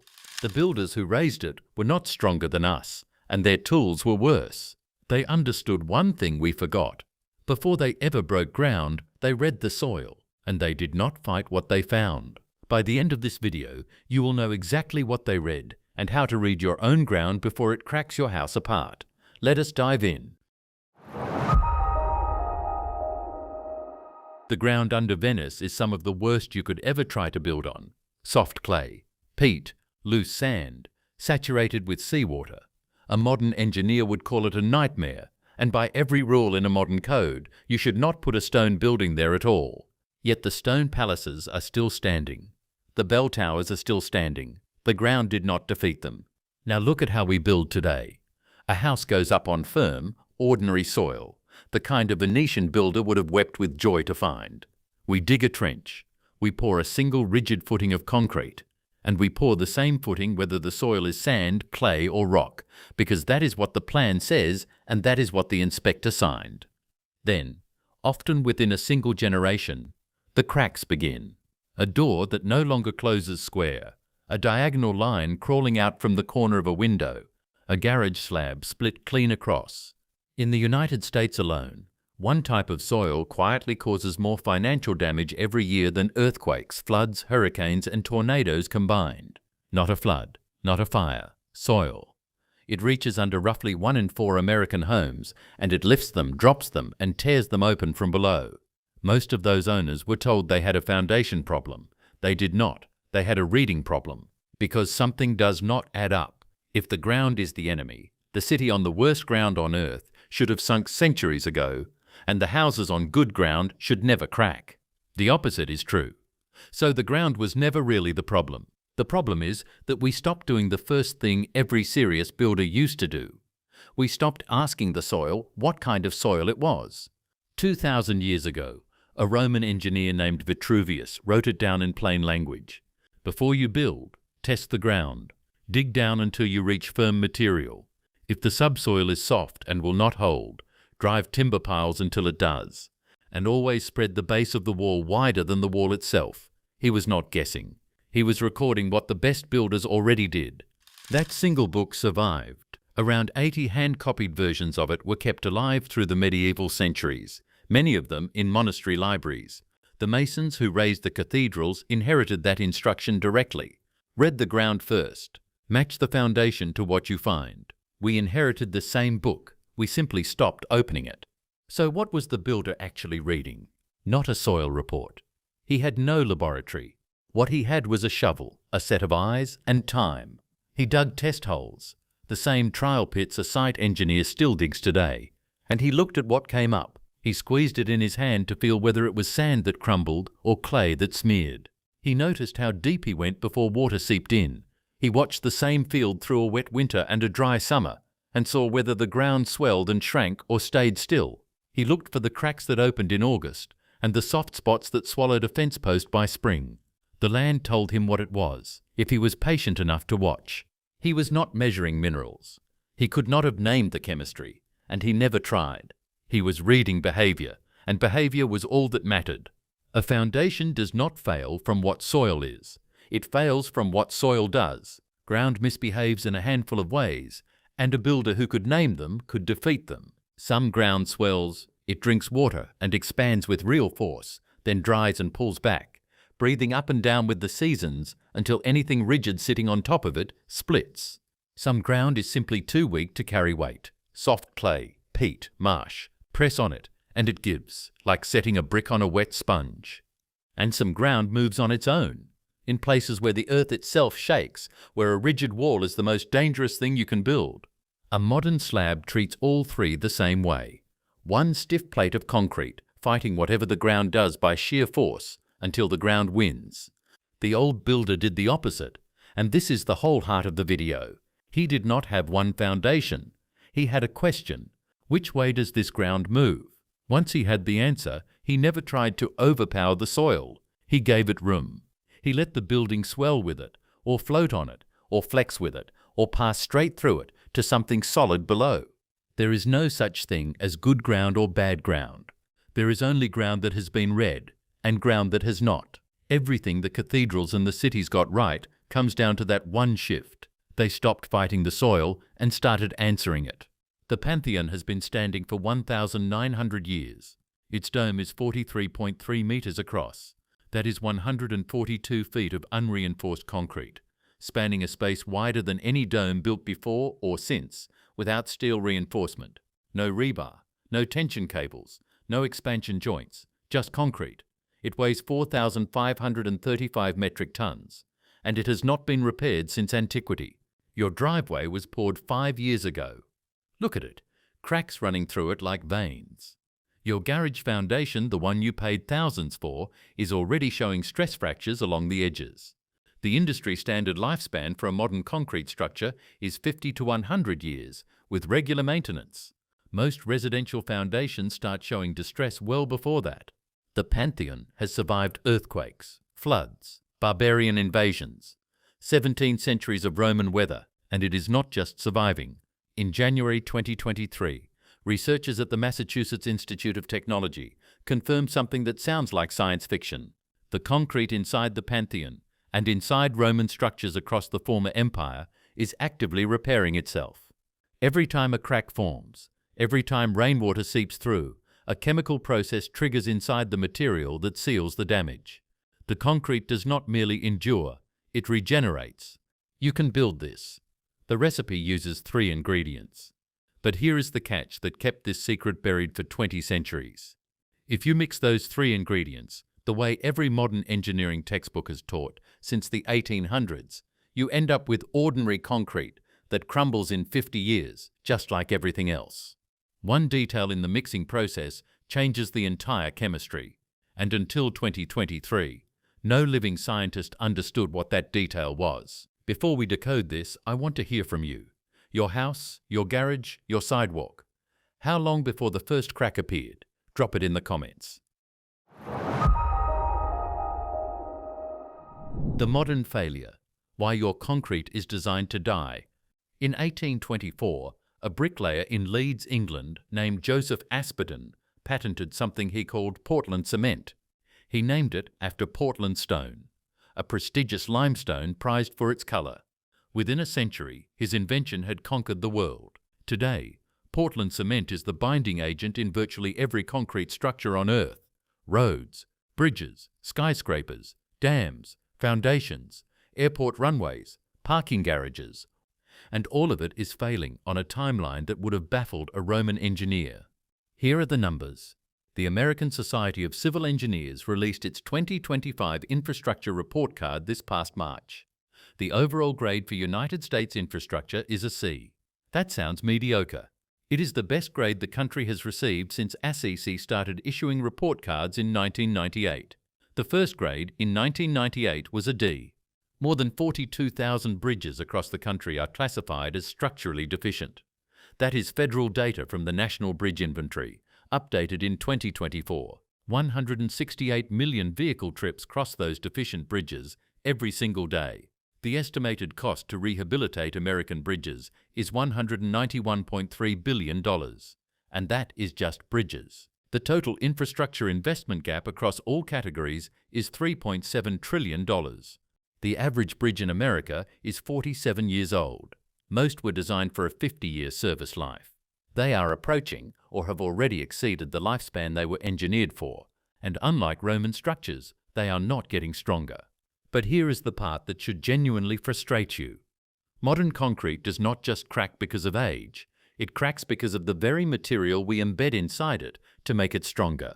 Steel reinforcement, rebar.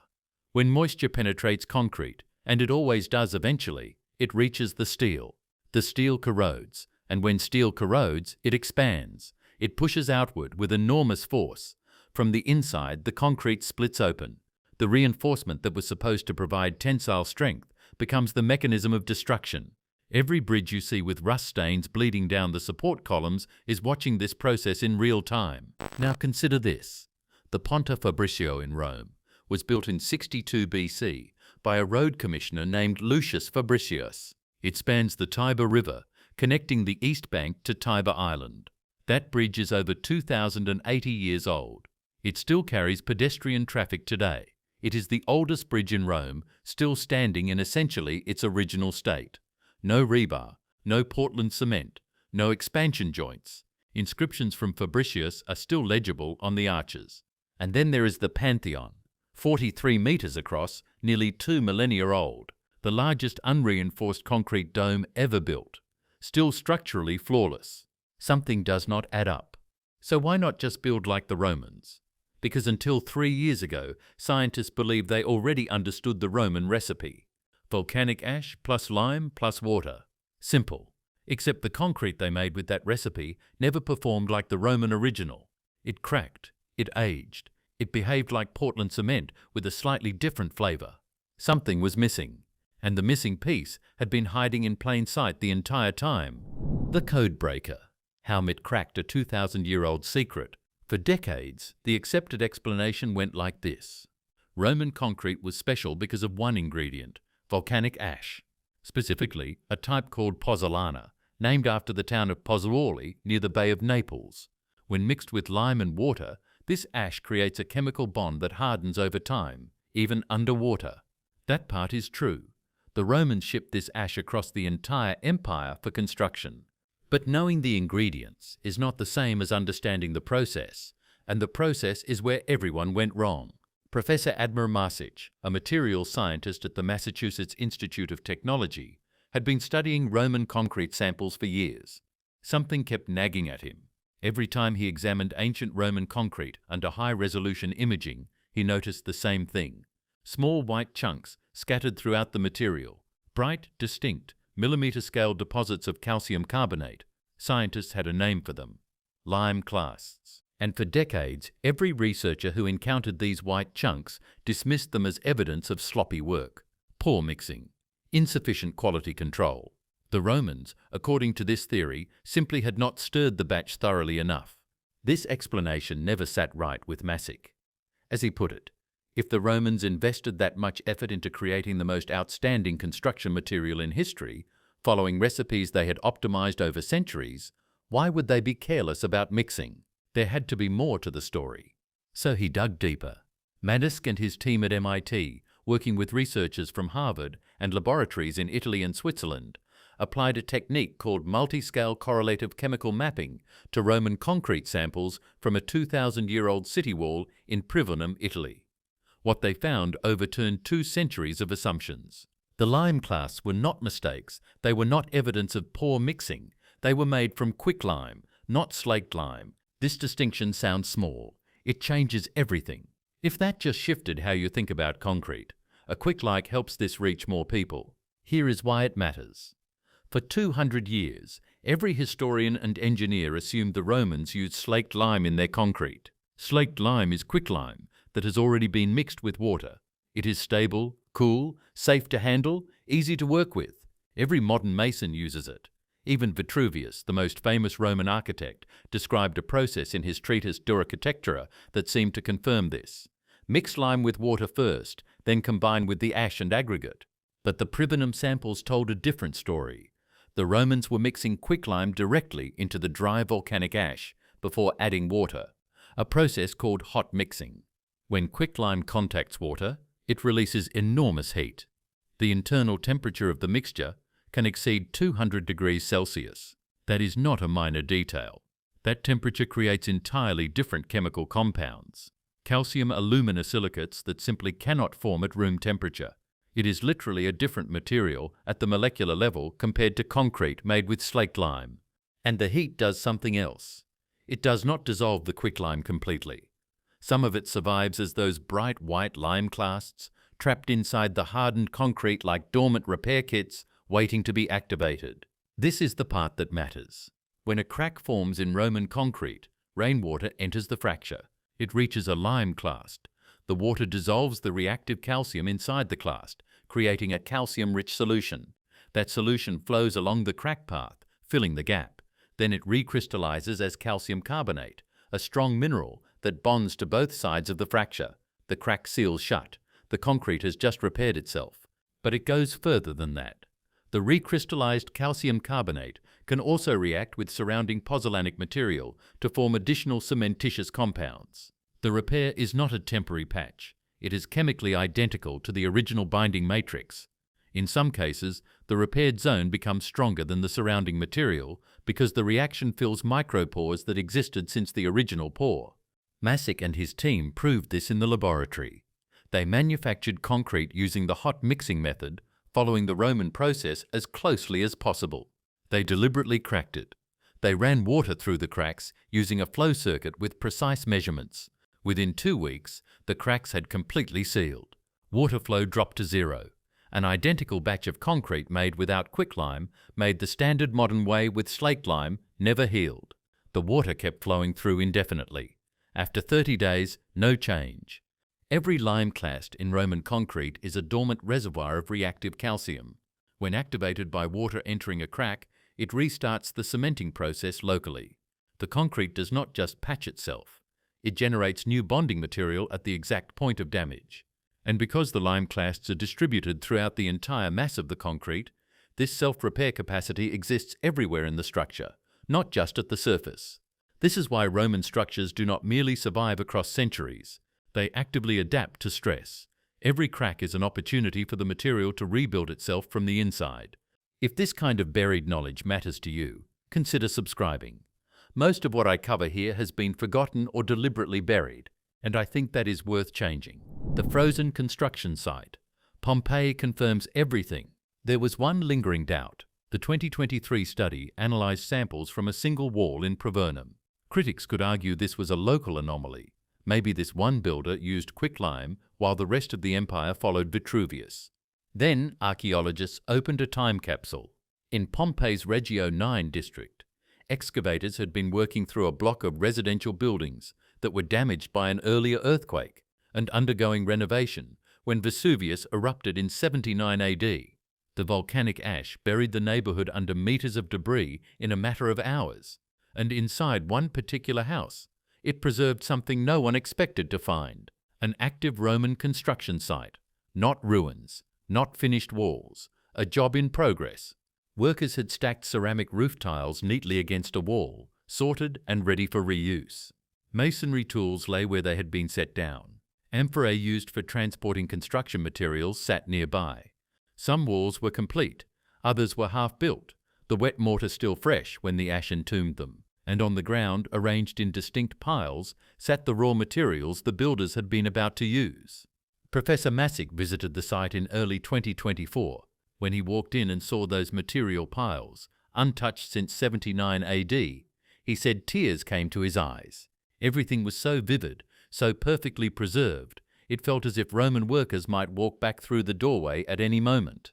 The archaeologists on his team joked about the professor crying over a pile of dirt, but those piles of dirt settled a 2,000-year-old debate. Masick and his team, led by first author Elie Wasserman, analyzed everything: the dry raw material piles, the half-constructed walls, the fully finished walls. Their chemical mapping revealed exactly how each stage of construction differed. The findings, published in Nature Communications in December 2025, were definitive. The dry material piles contained quicklime that had been pre-mixed with volcanic ash, dry, before any water was added, exactly the hot mixing process the 2023 paper had proposed. The analysis revealed something else. The volcanic ash itself was not a simple uniform material. It contained a surprisingly diverse array of reactive minerals, including multiple types of volcanic glass and mineral fragments. These different components reacted with the lime at different rates, meaning the concrete continued undergoing chemical changes for years, decades, and centuries after it was poured. Pumice particles in the mix kept forming new mineral deposits long after the concrete had initially hardened. Calcium ions from dissolving lime clasts were diffusing outward, reacting with these volcanic minerals, producing new amorphous phases and multiple forms of crystalline calcium carbonate. This is why Roman concrete gets stronger over time. It is not simply durable, it is chemically active for centuries. The volcanic ingredients keep reacting, keep mineralizing, keep filling pores. The material is dynamic in a way that Portland cement could never be. And here is the bitter irony that ties this all together. Portland cement production accounts for approximately 8% of total global carbon dioxide emissions. We pump billions of tons of greenhouse gas into the atmosphere every year to produce a material that cracks in 50 years. The Romans built structures that last millennia, using ingredients they found in the earth beneath their feet. There is a wall on the western coast of Ireland that has been standing for nearly 6,000 years. It was not built with cement. It was not reinforced with steel. It contains no adhesive of any kind. And yet, beneath 5 feet of peat bog, the stones are still locked together, still holding a boundary line that was drawn before the first block of Stonehenge was ever moved. That wall is older than the Egyptian pyramids. And it was built using a technique so structurally efficient that modern engineers cannot replicate its results with concrete. A properly constructed version of this wall lasts 100 to 200 years. A standard concrete retaining wall cracks and fails within 50 to 75. The technique uses zero cement, zero electricity, zero carbon emissions from manufacturing, and the material it requires is lying on the ground beneath your feet. This is called dry stone walling, and by the end of this video, you will learn exactly what it is, how it works, and how you can start building your own right now. Let us dive in. In County Mayo, on Ireland's wild Atlantic coast, an entire farming landscape lies buried beneath blanket bog. It was discovered in the 1930s by a local schoolmaster named Patrick Caulfield, who kept finding stones arranged in formation while cutting peat for fuel. His son Seamus, an archaeologist, began excavation in 1969 using long iron probes pushed through the bog to locate hard surfaces below. What they found changed everything. Hundreds of Stone Age farms, bounded by parallel walls stretching over a mile long, dividing the land into rectangular plots for cattle grazing. Carbon dating confirmed these walls were built around 3,800 BC. The Sitfields Fields, as they are now called, contained the oldest known stone-walled field system on the planet. But the Cicada Fields were not alone. 300 miles northeast, on the Orkney Islands off the Scottish coast, another dry stone settlement emerged from beneath sand dunes in 1850 after a violent storm ripped the coastline apart. Skara Brae, dating to roughly 3200 BC, was an entire village built using dry stone technique. Houses, passageways, furniture, storage shelves, all made from carefully stacked flagstone without a single drop of binding material. The settlement survived more than 5,000 years buried in sand, and when it was uncovered, the walls were still standing. Further north, on the Shetland Isles, the dry stone brocks of the Iron Age pushed the technique to extremes. Musa Brock, dating to roughly the 1st century BC, stands over 40 feet tall with walls more than 10 feet thick. Its double-walled hollow construction, creating an internal staircase spiralling to the top. No mortar, no timber framing. Just stone fitted against stone with such precision that the structure has survived 2,000 years of North Atlantic gales. The Romans brought the technique south with brutal scale. Hadrian's Wall, stretching 73 miles across northern England from coast to coast, used dry stone construction for much of its length, marking the northern boundary of an empire. The Greeks had already used it centuries earlier in the Cyclopean walls of Mycenae, built around 1350 BC. Blocks so massive that later generations believed only mythological giants could have placed them. But the single largest proliferation of dry stone walls came during the enclosure acts of the 18th and 19th centuries in Britain, when open farmland was divided into privately owned plots. Hundreds of thousands of miles of walls were built in a few generations by wallers, a trade as distinct from masonry as carpentry is from joinery. Then the craft nearly vanished. By the 20th century, concrete had replaced stone in almost every structural application. The Wallers retired. Their sons took factory jobs, and the walls began to crumble. By 1994, a national survey found that only 4% of England's estimated 70,000 miles of dry stone walls were in excellent condition. But in 2010, a man named Jared Flynn, a Vermont stonemason who had spent years studying the craft, founded the Stone Trust, the first dry stone walling education centre in North America. He converted an 1832 cow barn at Scott Farm Orchard into an indoor training facility and built a public stone wall park with 600 feet of workshop stations. Brian Post, who had been building walls since the age of 10 and spent 4 months apprenticing with master craftsmen in England, Scotland and Wales in 2005, became the organisation's executive director. Post achieved master craftsman certification in 2016, one of only 8 in the entire United States. Together, Flynn and Post did something no one else had attempted on this continent. They imported the Dry Stone Walling Association of Great Britain's 4-tier certification scheme, created standardised curricula, and trained over 1,400 people in correct structural technique. And in 2018, UNESCO inscribed the art of dry stone walling on the representative list of intangible cultural heritage of humanity, recognising it as a living tradition practised across 8 countries, later expanded to include Ireland in 2024. The question is not whether this technique works. The question is why we stopped using it. A dry stone wall contains no mortar, no cement, no adhesive, no fasteners. And yet a properly built one can withstand moderate seismic activity, survive freeze-thaw cycles that destroy concrete, and carry structural loads for centuries. This is not a mystery. It is straightforward physics, applied with extreme care. What holds a dry stone wall together is gravity, friction, and interlocking, working simultaneously. Gravity does the obvious part. Every stone presses down on the stones beneath it, and that vertical compression is the primary binding agent. The heavier the wall, the harder it is to push over. But weight alone builds nothing. Friction is what keeps the stones from sliding. When 2 angular surfaces press together under load, the contact area resists lateral movement. This is maximised by selecting stones with flat, rough faces and placing them tightly against one another, long edge running into the depth of the wall, not along its face. And then there is interlocking, the principle that separates dry stone from a mere pile of rocks. Every stone in a properly built wall crosses the joint between the 2 stones beneath it. This is called breaking the joint or crossing the bond, and it transforms a stack of independent blocks into a single unified system where no stone can move without displacing its neighbours. The internal architecture follows a precise vocabulary.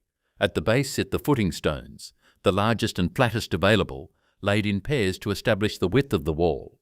Above these rise the face stones, their longest dimension oriented into the wall's depth to maximise contact with the interior. The space between the 2 faces is packed with smaller stones called hearting, rammed tight to create a dense core that prevents internal collapse. At roughly the midpoint, long stones called through stones span the entire width of the wall, tying the 2 faces together like the rungs of a ladder.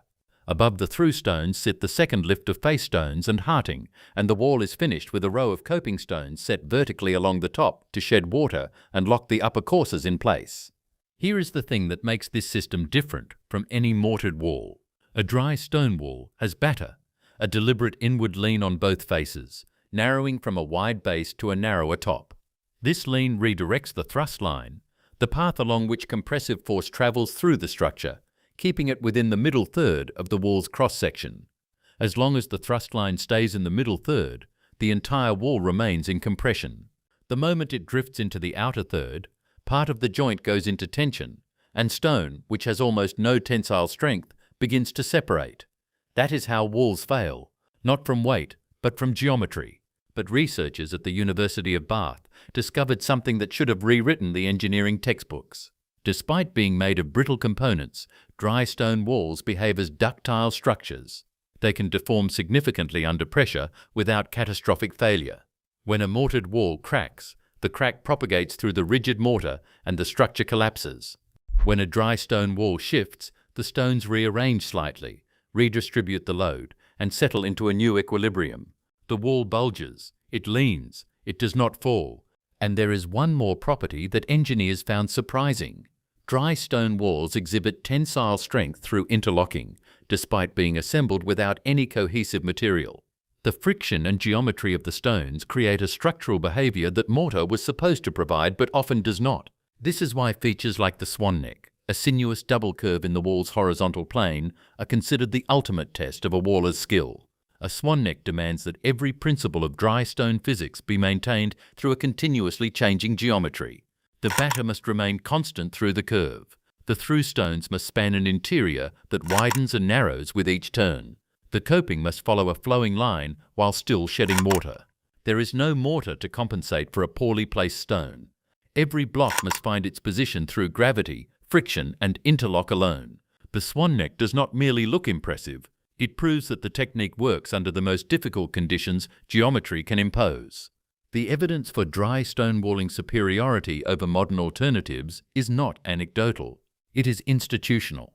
The University of Bath's research, published by Peter Walker and colleagues, demonstrated that dry stone retaining walls were built with profiles far more slender than modern mass masonry standards would allow, yet they survived for centuries.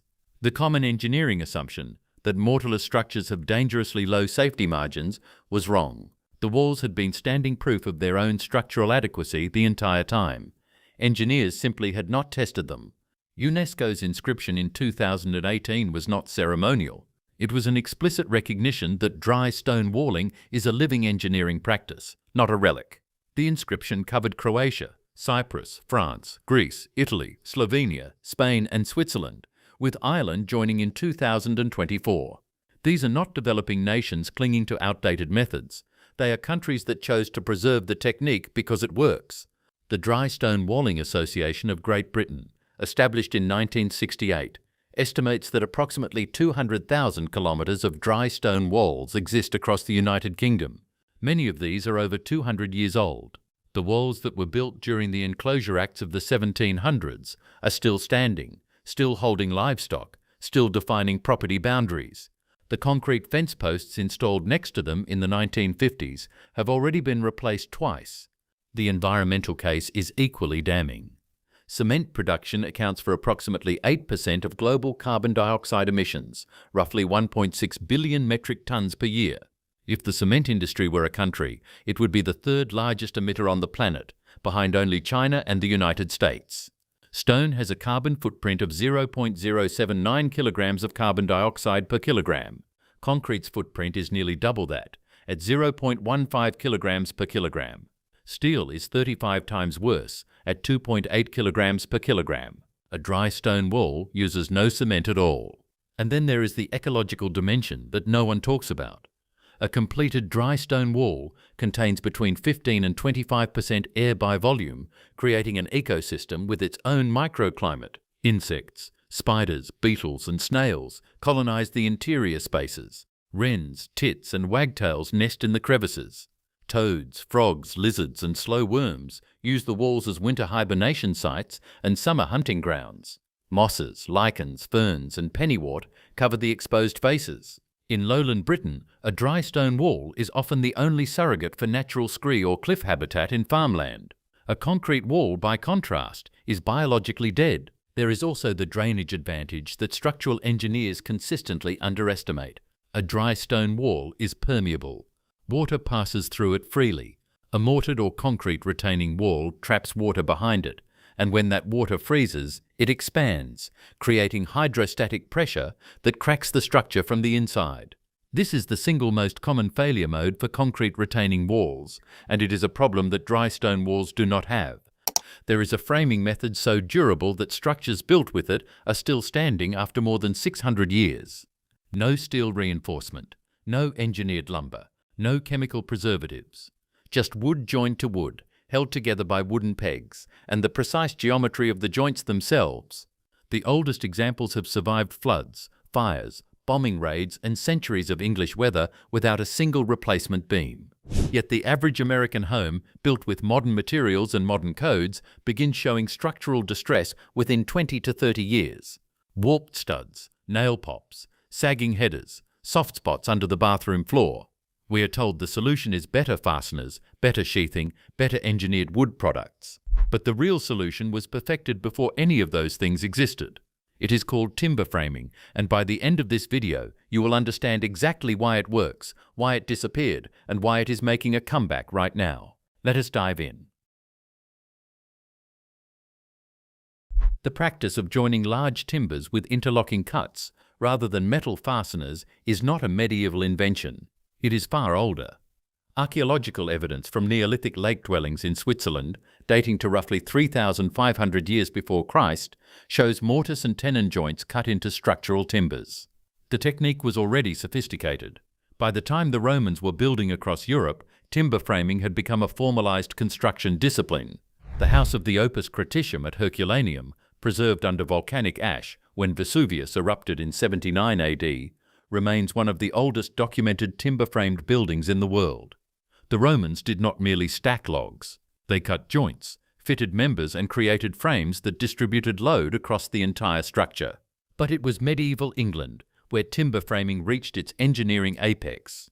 The hammer beam roof of Westminster Hall in London, commissioned by Richard II in 1393 and built by the royal carpenter Hugh Herland, spans more than 68 feet without a single internal support column. The timbers, all English oak, weigh a combined 660 tons. They were shaped and trial-fitted at a framing yard near Farnham in Surrey, then transported by wagon and barge to Westminster for final assembly. Architectural historian John Harvey called it the single greatest work of art of the entire European Middle Ages. That roof is still there. It survived the fire of 1834. It survived the Blitz in 1941. It has been standing for more than 630 years. And it was not alone. Across England, thousands of timber-framed buildings went up between the 11th and 17th centuries. The Church of St Andrew at Greenstead in Essex, whose split oak nave timbers have been dated by dendrochronology to approximately 1060 AD, is considered the oldest wooden church in the world. It still holds weekly services. Lady Row in York, built around 1316, is England's earliest surviving example of houses with overhanging jetties. The ancient Ram Inn in Gloucestershire dates to 1145. These buildings have endured for 700, 800, nearly 1,000 years. Then, in the span of a single generation, the knowledge to build them was almost completely lost. The man who brought it back was a young carpenter from New Hampshire named Ted Benson. In 1973, Benson founded a company called Bensonwood after years of restoring old timber frames in New England and marveling at their condition centuries after construction. He literally wrote the book On the Revival. His first publication, Building the Timber Frame House, The Revival of a Forgotten Craft, became the foundational text for the American timber framing movement.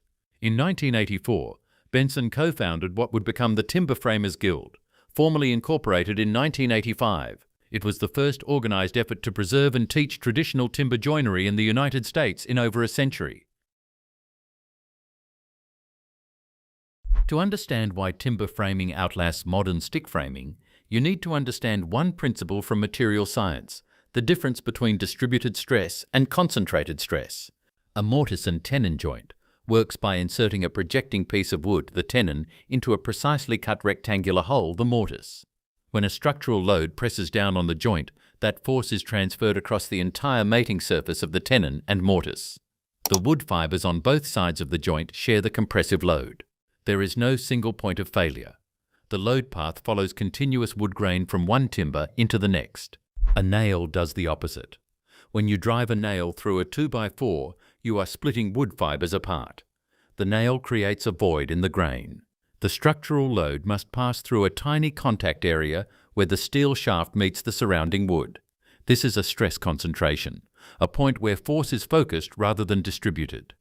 Over time, as the wood around the nail dries, shrinks and cycles through seasonal humidity changes, that tiny contact area gets smaller. The nail works loose. The joint weakens. This is not a defect in the nail or a failure of installation. It is physics. And this is where the second principle takes over. Hygroscopic equilibrium, the relationship between wood and moisture. Medieval framers used green oak, freshly felled and unseasoned. This was not a compromise, it was the method. Green oak is softer and easier to cut with hand tools, which made the precision joinery possible. But the real advantage comes after assembly. As the green oak slowly dries in place over months and years, the tenon shrinks slightly.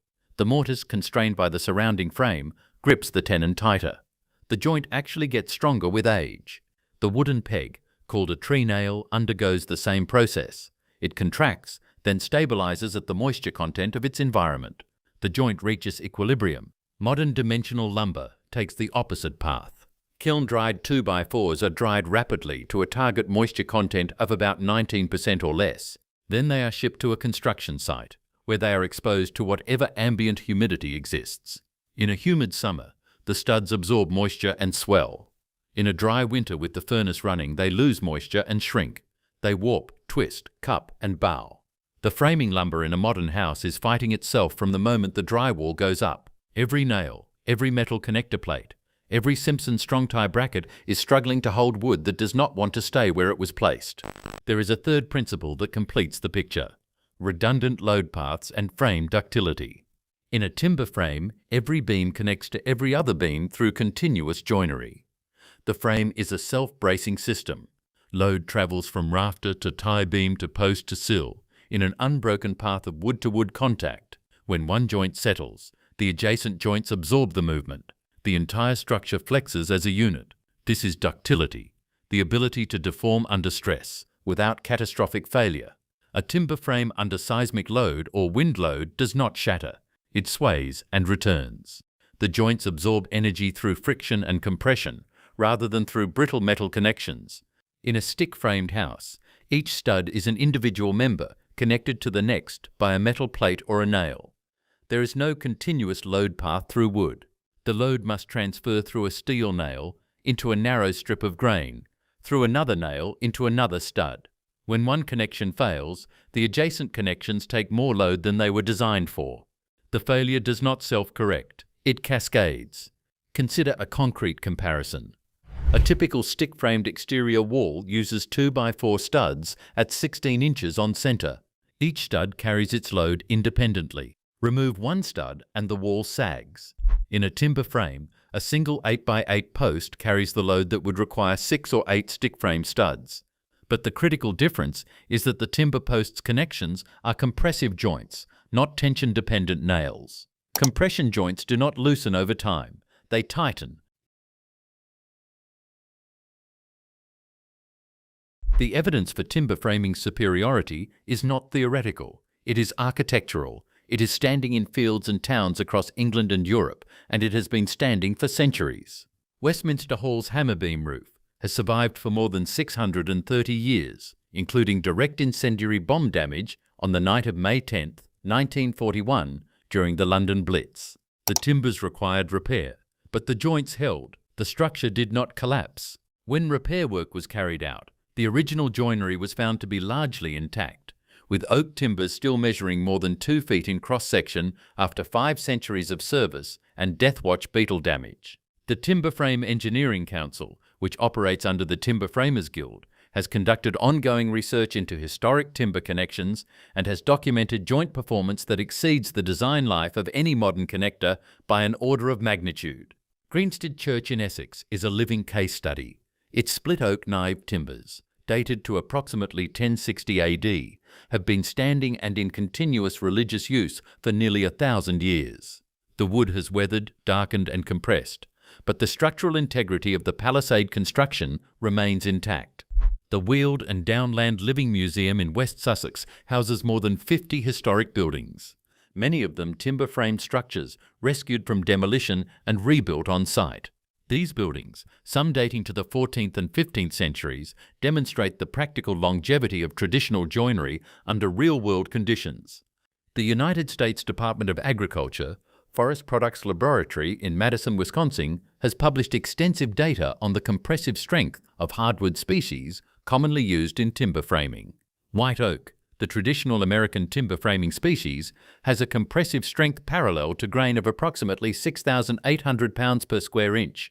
Douglas fir, the most common species for modern dimensional lumber, comes in at approximately 5,400 pounds per square inch. But the real comparison is not species to species. It is joint to joint. A properly cut mortise and tenon joint in white oak transfers load across 4 to 6 square inches of contact surface. A 16-penny common nail in a 2x4 transfers load across less than 1/4 of a square inch. The math is not subtle. The shambles in York, one of the most photographed streets in England, is lined with timber-framed buildings dating to the 14th and 15th centuries. They are not museum pieces. They house shops and restaurants.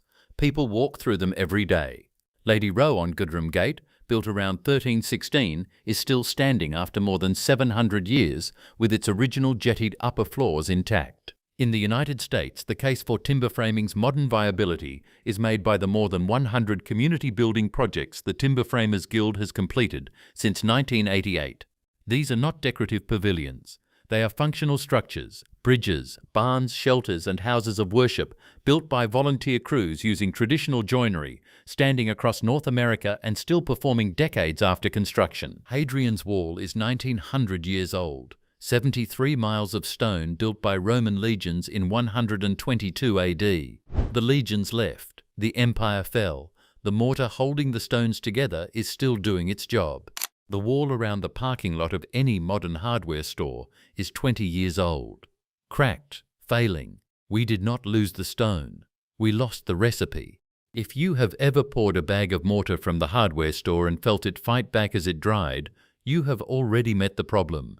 That bag was not made to bond stone. It was made to ship cheap and sit on a shelf. It was already half dead when you opened it. Medieval masons did not buy mortar in bags. They made it on the morning they used it. They mixed it boiling. The stuff between the stones of every cathedral that has held its weather for 700 years was hand-cooked at temperatures that would scald the skin off your fingers. And it set so fast that by sundown the wall had grown another course. There is a recipe behind that. There is a chemistry behind that. And the moment you understand it, you will not look at a hardware store mortar bag the same way again. The ghost in the mortar. In 2018, a team of stone conservators at York Minster cut a small core sample out of one of the cathedral's flying buttresses. The buttress had been holding up the south transept since the year 1360, 658 years. The mortar binding the stones was older than every government in Europe, older than every flag, older than every language now spoken in the building below it. They sent the sample to a lab in Coimbra, Portugal. The lab ran it under an electron microscope. What came back surprised them. There were tiny white spots scattered through the mortar matrix, lumps of unreacted lime, frozen mid-process, like bubbles trapped in old window glass. In a modern mortar, those spots would be a defect, a failure, a sign that something had gone wrong during mixing. The kind of thing a quality control inspector would reject before the bag even left the factory. But in the medieval mortar, they were everywhere. Hundreds of them per square inch, and every other medieval mortar the team had ever sampled showed the same thing. Danish church plasters from the 1200s, Swedish castle walls from the 1300s, Scottish Harling renders from the 1500s, every single one had the white lumps. Every single one had been holding up its wall for centuries. The lumps were not a defect. They were the signature. They were the fingerprint of a process the modern industry had stopped using around 1900. A process so different from how cement is made today that when conservators in the 1970s tried to match medieval mortar by mixing it the modern way, the new repairs failed within 20 years. The walls beside them, untouched for 6 centuries, kept standing. The new patch fell out. The old wall held. Something the masons had been doing for 2,000 years had been quietly forgotten. Not in some dark age, not in some collapse of civilization, in your great-grandfather's lifetime, in the early 1900s. The knowledge was there, written down in builders' manuals, taught hand to hand on every job site in Europe, and then the bag was invented, and the knowledge stopped being passed. Conservators today call what they are doing a revival. A revival means something died first. The question is what killed it and who profited from the death. To answer that question, we have to go back to a wooden trough on a building site in 14th century England and watch a mason who could not read but understood, in his hands and in his bones, a chemistry that would baffle modern engineers for the next 190 years. There is a crack climbing the wall of your basement. Maybe you have seen it. A thin line that was not there last winter, a little wider this spring. You painted over it once. It came back. That crack is not the house settling. It is the ground beneath your home, lifting itself up, then dropping back down, every single winter, with enough force to snap concrete like a dry cracker. Now picture a different foundation. Built in 1902, in the frozen hills of Wisconsin by a stonemason whose name nobody wrote down. No deep concrete, no steel, a shallow trench and a heap of broken rock. More than 100 winters have crossed over it since. The architect who watched it go in described those footings with 2 words: perfectly static, they never moved. That architect was Frank Lloyd Wright. The method he would defend for the next 50 years was not his invention. He found it already in the soil, carried there by an old craftsman from across the ocean. A method older than the country it was being built in, older by centuries than concrete itself. So why have you almost certainly never heard of it? And why does the thing holding up your own house cost far more and work worse? The enemy under the house start with the thing that actually destroys foundations. It is not weight, it is not age. It is water, and what water does when it gets cold. Water is a strange substance. Almost everything in the world shrinks as it freezes and grows denser. Water does the opposite. When it crosses below 32 degrees Fahrenheit, which is 0 degrees Celsius, it swells by roughly 9%. Multiply that swelling across all the wet soil packed around your house, and you get a slow, enormous upward push against everything buried in the ground. But the simple expansion of ice is only the small part of the story. The real damage is sneakier. As the freezing front creeps down into the soil, it pulls liquid water up toward itself from the warmer ground below. That water freezes onto the underside of the ice. Then more arrives and freezes again, building thin sheets that engineers call ice lenses. These lenses grow like wedges, driven by an invisible hammer.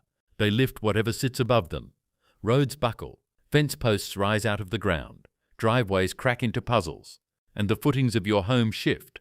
Then spring arrives. The lenses melt, the ground sinks back down. Your foundation comes down with it, but never lands in quite the same place it started. Do this once a year for 20 years, and you get a structure that has been kneaded like bread dough. Builders have a name for the whole cycle: frost heave.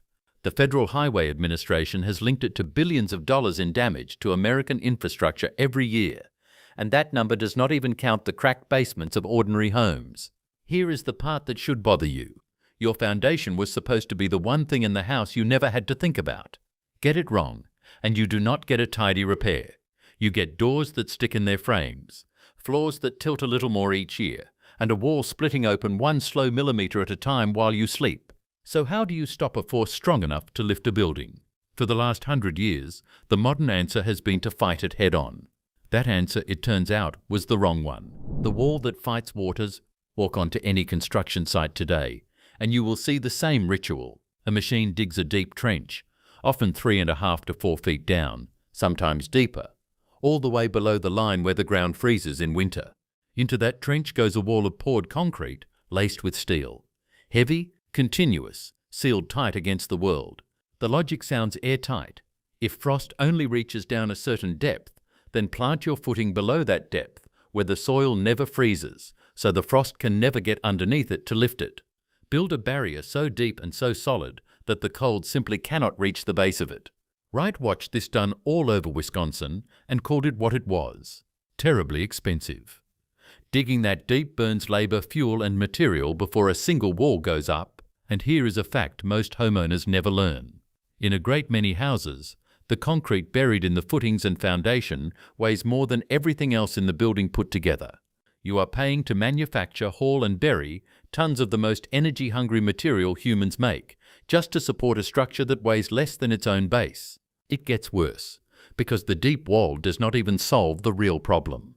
A solid wall of concrete does not let water pass, so water collects against it and sits there, season after season. Concrete is porous, and it pulls that moisture upward the way a paper towel pulls up a spill, a process called capillary action. The dampness wicks into the wall above, feeding mold, rot, and the musty smell every old basement shares. So now you bolt on a second system to fix the first: drainage pipe, waterproof membranes, a sump pump humming in the corner, one power outage away from a flood. Think about what that means. A foundation has 2 jobs: hold up the house and get rid of the water. The modern concrete foundation attempts the first job by completely ignoring the second, then spends thousands of dollars patching the gap it created. Would it surprise you to learn that a working stonemason solved both problems at once, with a shovel and a pile of rubble, more than a century ago, and for a fraction of the cost? The old Welsh stonemasons. The year was 1902. Frank Lloyd Wright was building near Spring Green, Wisconsin, on the land that would grow into his home and studio at Taliesin. The man laying his foundations was an old Welsh stonemason, and he flatly refused to dig the deep trench everyone else dug. Instead, by Wright's own account in his book The Natural House, the mason cut shallow trenches only about 16 inches deep. He gave each one a slight tilt, a gentle slope toward an outlet, so that water always had somewhere to run. Then he filled the trenches not with concrete but with broken stone, each piece roughly the size of a man's fist. On top of the loose rubble, the wall went up. To anyone trained in the modern method, this looked like a beginner's mistake. The stone sat high up, far above the frost line, right where the winter cold could reach it without effort. By every rule in the textbook, those footings should have heaved and cracked apart within a handful of seasons. They did not. Wright watched them through Wisconsin winter after Wisconsin winter, decades of hard freeze and thaw, and the footings simply did not move. Perfectly static, he wrote years later. From the moment he discovered that drywall footing around 1902, he built that way for the rest of his life, more than 50 years, scattering houses across some of the coldest country in America and trusting every one of them to a bed of broken rock. Sit with how strange that is. The deep, expensive steel and concrete foundation cracks. The shallow pile of loose stone, sitting right up where the frost can touch it, does not. Everything modern engineering tells you about beating frost says this is exactly backward. If that flips something in your head about what a foundation even is, a quick like genuinely helps this reach other people staring at a crack in their wall with no idea why it keeps coming back. The mason was not lucky. He was carrying knowledge, and the reason his rubble never moved comes down to a single insight that the entire concrete industry walked straight past. Why it never lifts. Frost heave is not really one event. It is a recipe, and the recipe needs 3 ingredients on the same plate at the same time. Take away any one of them and the whole dish collapses. The first ingredient is freezing temperature. You cannot argue with the weather, so leave that one alone. The second is what engineers call frost-susceptible soil. That means fine-grained material, clay and silt, soils with tiny pores that can pull water upward by capillary action and feed those hungry ice lenses. Coarse soils like sand and gravel barely heave at all. The third ingredient is the water itself. No water, no ice, no lift. Hold those 3 in your mind. Now look again at what the Welsh mason actually built and watch it pull the recipe apart piece by piece.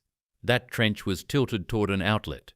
Any water that found its way in did not pull and wait for January. It drained out and ran away downhill. Ingredient 3, removed. Then the trench was packed with coarse broken stone, with wide open air gaps between every piece. Coarse stone is the exact opposite of fine clay. Its gaps are far too large for capillary action to climb, the same reason water races straight through gravel but creeps slowly up through silt. Water cannot wick upward through fist-sized rock, so no ice lenses can ever form inside the trench. Ingredient 2, removed. That is the whole secret, and it is almost insultingly simple. The rubble trench does not resist frost. It does not try to outmuscle the ice or hide far below it. It quietly takes away 2 of the 3 things frost needs in order to exist at all. There is no standing water to freeze, and no fine soil for ice to grab. The cold can march straight down into that stone every winter and find absolutely nothing it can lift. So here is a question worth holding on to as we go. Why do we still build the harder way? The deep concrete wall fights a war against water every single winter, and slowly, crack by crack, it loses. The rubble trench refuses to hold the battlefield in the first place. One is a fortress under permanent siege. The other is an empty field the enemy can walk across and do nothing with. And the stone does the second job in the very same breath. Those same air gaps that defeat the ice also guide groundwater down and away from the building all year long into a perforated pipe waiting at the bottom of the trench. Load bearing and drainage. The 2 jobs the modern foundation splits into separate, expensive systems, both solved together by one trench full of rock. This was not folk superstition. This was engineering, worked out by hand and by eye, long before anyone wrote down the physics that explain why it works. 1,000 years of broken stone. Here the story opens wide, because that old mason did not invent this either. He inherited it. Loose stone footings that drain are one of the oldest building ideas our species has. Long before Portland cement existed, builders across the Middle East and parts of Africa raised heavy earthen walls on shallow ditches packed with loose rock, deliberately letting water move through instead of trapping it against the base. The ground in those regions rarely froze, but the lesson about water was the same one the cold would later teach the North. In the dry stone tradition of the British Isles, the very tradition that Welsh mason was born into, walls and footings were laid without a single drop of mortar, stone fitted against stone, water free to pass through every joint. Some of those field walls in Ireland, Scotland and Wales have stood through many centuries of brutal wet cold, not in spite of the gaps between their stones, but because of them. Water that can move freely can never freeze into a lever. Walk through medieval Europe and you meet the same instinct in grander form. The great cathedral walls were often built as two faces of cut stone with a thick core of loose rubble poured between them. Far to the south, in what is now Zimbabwe, the enormous dry stone city we call Great Zimbabwe was raised without mortar between the 11th and 15th centuries, its walls still standing today. Across cultures that never once spoke to each other, builders kept arriving at the same quiet answer: let the water through. None of these people knew the phrase Icelands. They had something more durable than a phrase. They had watched across whole lifetimes what lasted and what failed, and they passed the answer down in their hands, master to apprentice for 1,000 years and more. That is the true meaning of the word rediscovered in this story. Frank Lloyd Wright, the most celebrated American architect of his century, did not conjure the rubble trench out of his own genius. He recognized it. He watched an old man do something the modern world had already forgotten, understood in his bones that it worked, and gave it a name worth remembering. The knowledge was ancient before it ever reached him. He simply refused to let it die on his watch. Knock on the wall behind you. Go ahead. If it gives back a hollow, papery thud, your house is hiding something. Because there is a wall in a Pennsylvania farmhouse, finished in 1890, that does not sound like yours. Knock on that one, and it answers with the dull, solid note of stone. 135 winters. Furniture thrown against it. Doors slammed 10,000 times. No soft spots. No mold. No rot. Now picture a different house, built 6 years ago by a licensed builder to modern code. Somebody pulls a baseboard to chase a draft, and behind the fresh paint climbing up the back of the drywall is a black bloom of mold. The farmhouse wall was built with hand tools by a man who never finished school for almost nothing. Your wall cost far more, followed stricter rules, and used better materials. Both were built to do the same simple job. One has done it for a century. The other is rotting from the inside in a handful of wet seasons.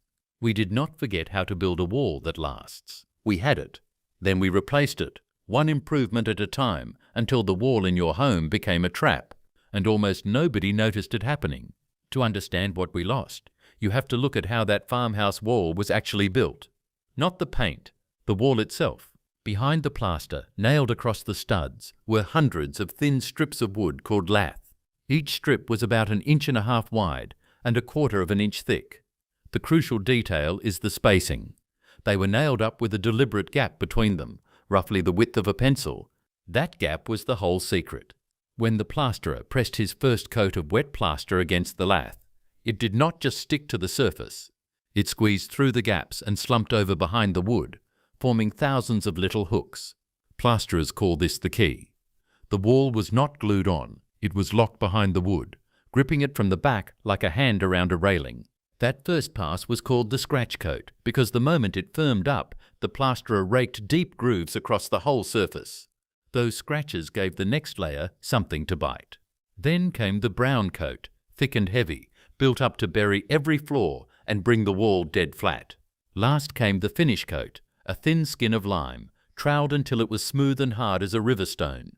3 coats, each one keyed to the last. The result was not a panel hung on a frame. It was a single slab of artificial stone, 1/2 inch to 1 inch thick, mechanically anchored across the entire wall. This was not folk craft cobbled together by guesswork. It was engineering, and it was ancient. The Romans wrote instruction manuals for it 2,000 years ago, and the lime stucco on Greek temples like busca has clung to the wall for more than 20 centuries. The plasterwork inside the Egyptian pyramids is over 4,000 years old, in places harder than the stone beneath it. Now think about what a wall like that can take. It has no soft spots, no hollow paper face, no weak seams. It is solid the whole way through. But toughness was only half of what made it work. The other half is the part we forgot completely. Lime plaster is porous. Under a microscope, it is full of tiny channels, and water vapor moves through it freely in both directions. So when moisture found its way into the wall from a humid August, from a cooking pot, from a slow roof drip, the wall did not cling to it. It let the moisture pass straight through and evaporate out the far side. The wall stayed damp for hours, not months. A lime wall also fights mold by its own chemistry, a story I have told before on this channel. Yet you rarely needed that defense. Mold needs time and standing water to take hold, and a wall that dries itself gives it neither. So here is a system, tough enough to survive a century of abuse, and open enough to dry itself out after every soaking. It was the standard way to finish a wall across Europe and America for the better part of 1,000 years. In January 1672, a farmer in a village outside Novgorod lit a single fire in his kitchen. Outside it was -38 degrees Celsius. His roof was timber, his walls were logs. He had no electricity, no gas, no furnace. The next morning his family was still warm. Your modern house would not have been. Not in that cold, not for that long. That farmer had not fed the fire. The object that kept him alive burned for 20 minutes and then released its stored heat for 24 hours. Your furnace cannot do that. Neither can anything you own. The object weighed 2 tons. It sat in the center of his house. It had no moving parts. It cost nothing to run. And it did 9 things that your modern home needs 9 separate appliances to accomplish, including one you would never guess. When the Texas power grid failed in 2021, 4.5 million Americans lost heat in 72 hours. 246 people died. Medieval Russians faced -40 degrees for 6 months a year for 400 years. They had one object. It was called a pesh. It was not a stove. It was the house itself, rebuilt as a heating engine. The house that was a stove. To understand the pesh, stop picturing a stove. A stove is a metal box that sits against a wall. A stove is an appliance. The pek was the opposite. The pek was the heart of the house, and the house was built around it. A traditional Russian peasant home was called an izba. It was a log cabin, roughly 5 meters by 5 meters.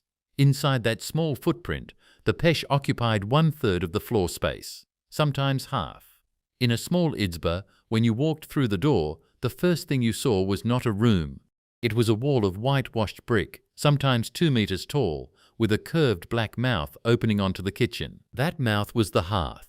Behind it, reaching back into the structure, was a combustion chamber the size of a modern oven. Above that, a sleeping platform. Below that, a storage recess. Above the sleeping platform, a shelf against the ceiling where children slept in the coldest months. Behind the chimney, in the attic, a smoking chamber for preserving meat. All of this was one object. 2 tons of fired brick, stone and clay, held together by a builder called a pechnik. A pechnik was not a tradesman. He was a respected figure in the village, ranking alongside the blacksmith and the priest. A well-built pesh could last a century and heat a family through 40 winters. A badly built one would smoke into the room, bake bread unevenly, crack at the flue and burn down the house. Peasants knew which pechnik built which family's stove the way we know who designed a cathedral. There are records of peasants walking 3 days to commission the right pechnik for their home. The walls of the pesh were 25 to 40 centimeters thick. That is not decoration. That is the entire design principle. The pesh did not heat a room by blowing hot air at it, the way your furnace does. The pesh absorbed heat into its mass and then radiated that heat back into the room for the next 18 to 24 hours, slowly, evenly, from every direction. The peasant did not heat the room. He heated the stove. The stove heated the room. That is the first layer, and it sounds simple until you look inside. The labyrinth inside. If you have ever looked at your heating bill and wondered why burning a fuel that stores roughly 8,000 BTUs per pound requires your furnace to run most of the winter, you have been asking the right question. You just did not know the answer had already been solved in 1572. Your furnace is inefficient by design. It heats the air. Air is a terrible thermal storage medium. The moment your furnace stops running, the air starts cooling. Your walls and floors and furniture never stored the heat in the first place. The second the fire goes out, you are losing ground. The peck did not heat the air. The peck heated the building material itself. Here is how. When a peasant lit the fire inside the pesh's combustion chamber, the flames burned hard and fast. Temperatures inside that firebox climbed past 1000 degrees Celsius within minutes. At that temperature, wood burns completely. There is no smoke. There is no creosote. The fuel releases its full energy, but the hot gases did not go straight up the chimney. Instead, they entered a labyrinth. Hidden inside the brick mass of every petch was a network of narrow smoke channels, sometimes called flues, sometimes called borov. These channels snaked through the body of the stove, forcing the hot gases to travel meters through the brickwork before escaping. Every meter of channel stripped more heat from the gas and deposited it into the brick. By the time the smoke reached the chimney, the gas had given up almost all its heat to the mass of the stove. The brick was now storing hundreds of thousands of BTUs of thermal energy. Then the fire went out. Not because the peasant extinguished it, because there was no more wood. Most peasants fired the pesh exactly once a day, in the early morning, burning a small, tight load of wood that lasted roughly 90 minutes. And then they walked away. For the next 18 to 24 hours, the petch released that stored heat into the house. Slowly, evenly, from every wall of the stove in every direction. The outside surface of the petch was warm but not scalding, safe to touch, safe to sleep against. A modern Oregon University study measured this exact configuration in a contemporary masonry heater. Operating efficiency, 79.5%. The US Department of Energy lists combustion efficiency for well-designed masonry heaters at 90%. Your conventional wood stove reaches 50 to 70%. An open fireplace reaches 10 to 30%. The pesh outperforms both by a wide margin, using roughly 1/5 of the fuel a metal stove requires to heat the same space. And there was not just one petch. There were dozens of variants, each tuned for a specific climate, a specific house size, a specific fuel supply. The simplest design had a single hearth, a single set of channels. More advanced designs had 2 hearths, one for fast cooking in summer when you wanted a quick hot fire for the kitchen but not a 24-hour heat load, and another larger hearth for deep winter when the house demanded maximum thermal storage. There were designs with built-in water boilers. There were designs with small side recesses for drying herbs. Some had seating benches that doubled as warm outdoor-facing walls. A petchnik did not choose a design at random. He walked the family's house, measured the floor, looked at the roof height, checked the draft of the chimney path, asked about the family size, and calculated how many kilograms of brick the floor could carry. Then he selected the arch shape. The arch inside the pesh, the curve of the combustion chamber ceiling, is not decorative. A flatter arch stores more heat but cracks under thermal stress. A steeper arch lasts longer but releases heat too quickly. A peshnik had to know, from experience alone, which arch curve matched which fuel type, which firing schedule, which wall thickness. Birch burns hotter than pine. Aspen burns cooler and slower.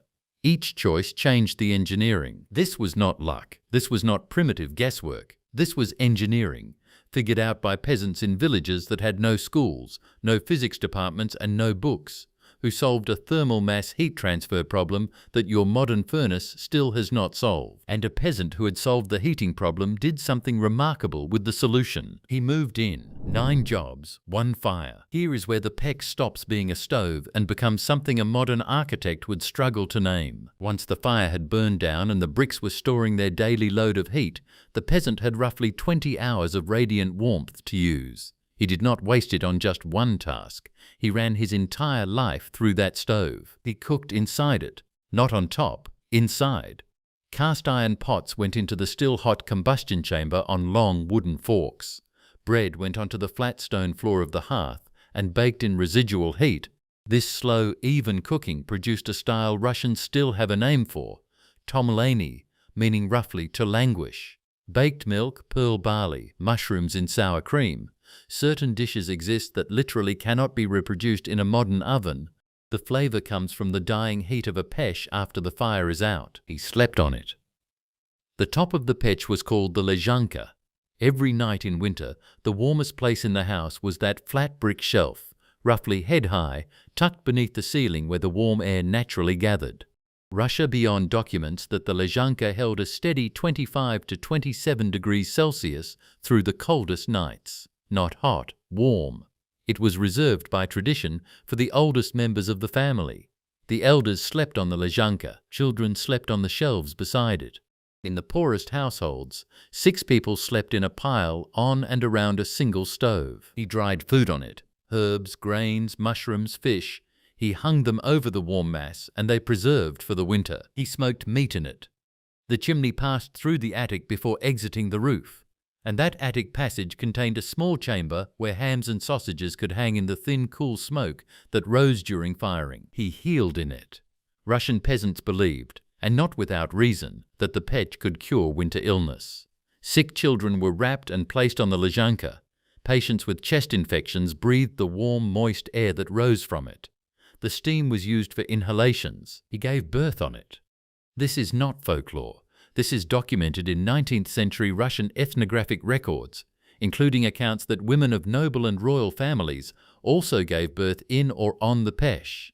The warmth and the cleanliness of the hot brick made it a safer place than most medieval alternatives. And here is the job you would never guess. He bathed inside it. Hold that for a moment. You are picturing a peasant climbing into the combustion chamber of a fired stove. That is exactly what happened. Once the fire was out and the hot coals had been shoveled aside, the peasant swept the ash from the hearth floor and laid down a bed of clean straw. He placed cast iron pots of water inside. Then an adult climbed into the firebox. Children were pushed in on a long wooden plank, the same one used for loading bread. Water was splashed on the hot brick walls to raise dense, bread-scented steam. The heavy wooden hearth door was pulled closed, and inside that sealed chamber, a Russian peasant family bathed, one at a time, in the residual heat of their heating stove. During World War II, the same chamber was used to hide peasants from German soldiers. A grown man could fit inside.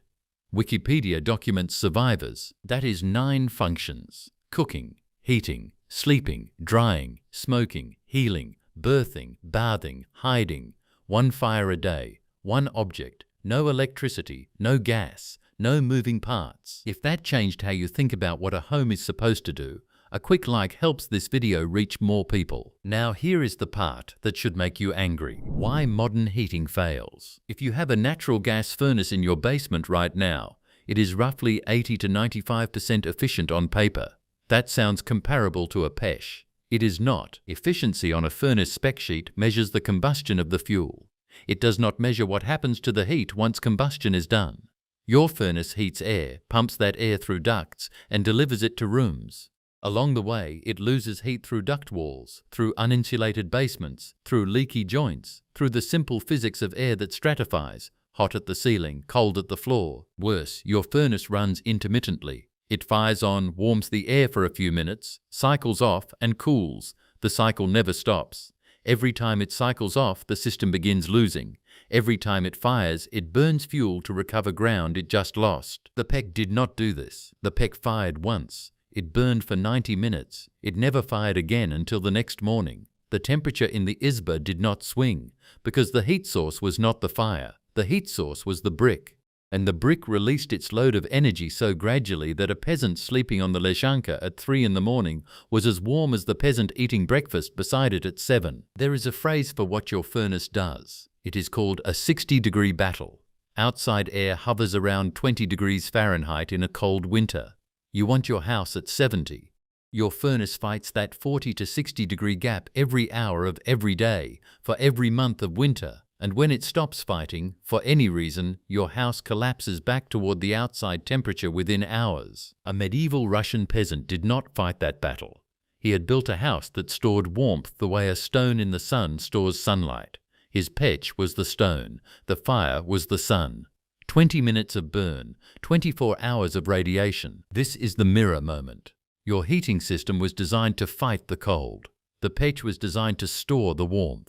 These are not small differences in approach. They are opposite philosophies of physics. The US Department of Energy itself acknowledges this. Their wood heating page states directly that masonry heaters, the modern term for devices built on the PESH principle, produce more heat and less pollution than any other wood or pellet burning appliance.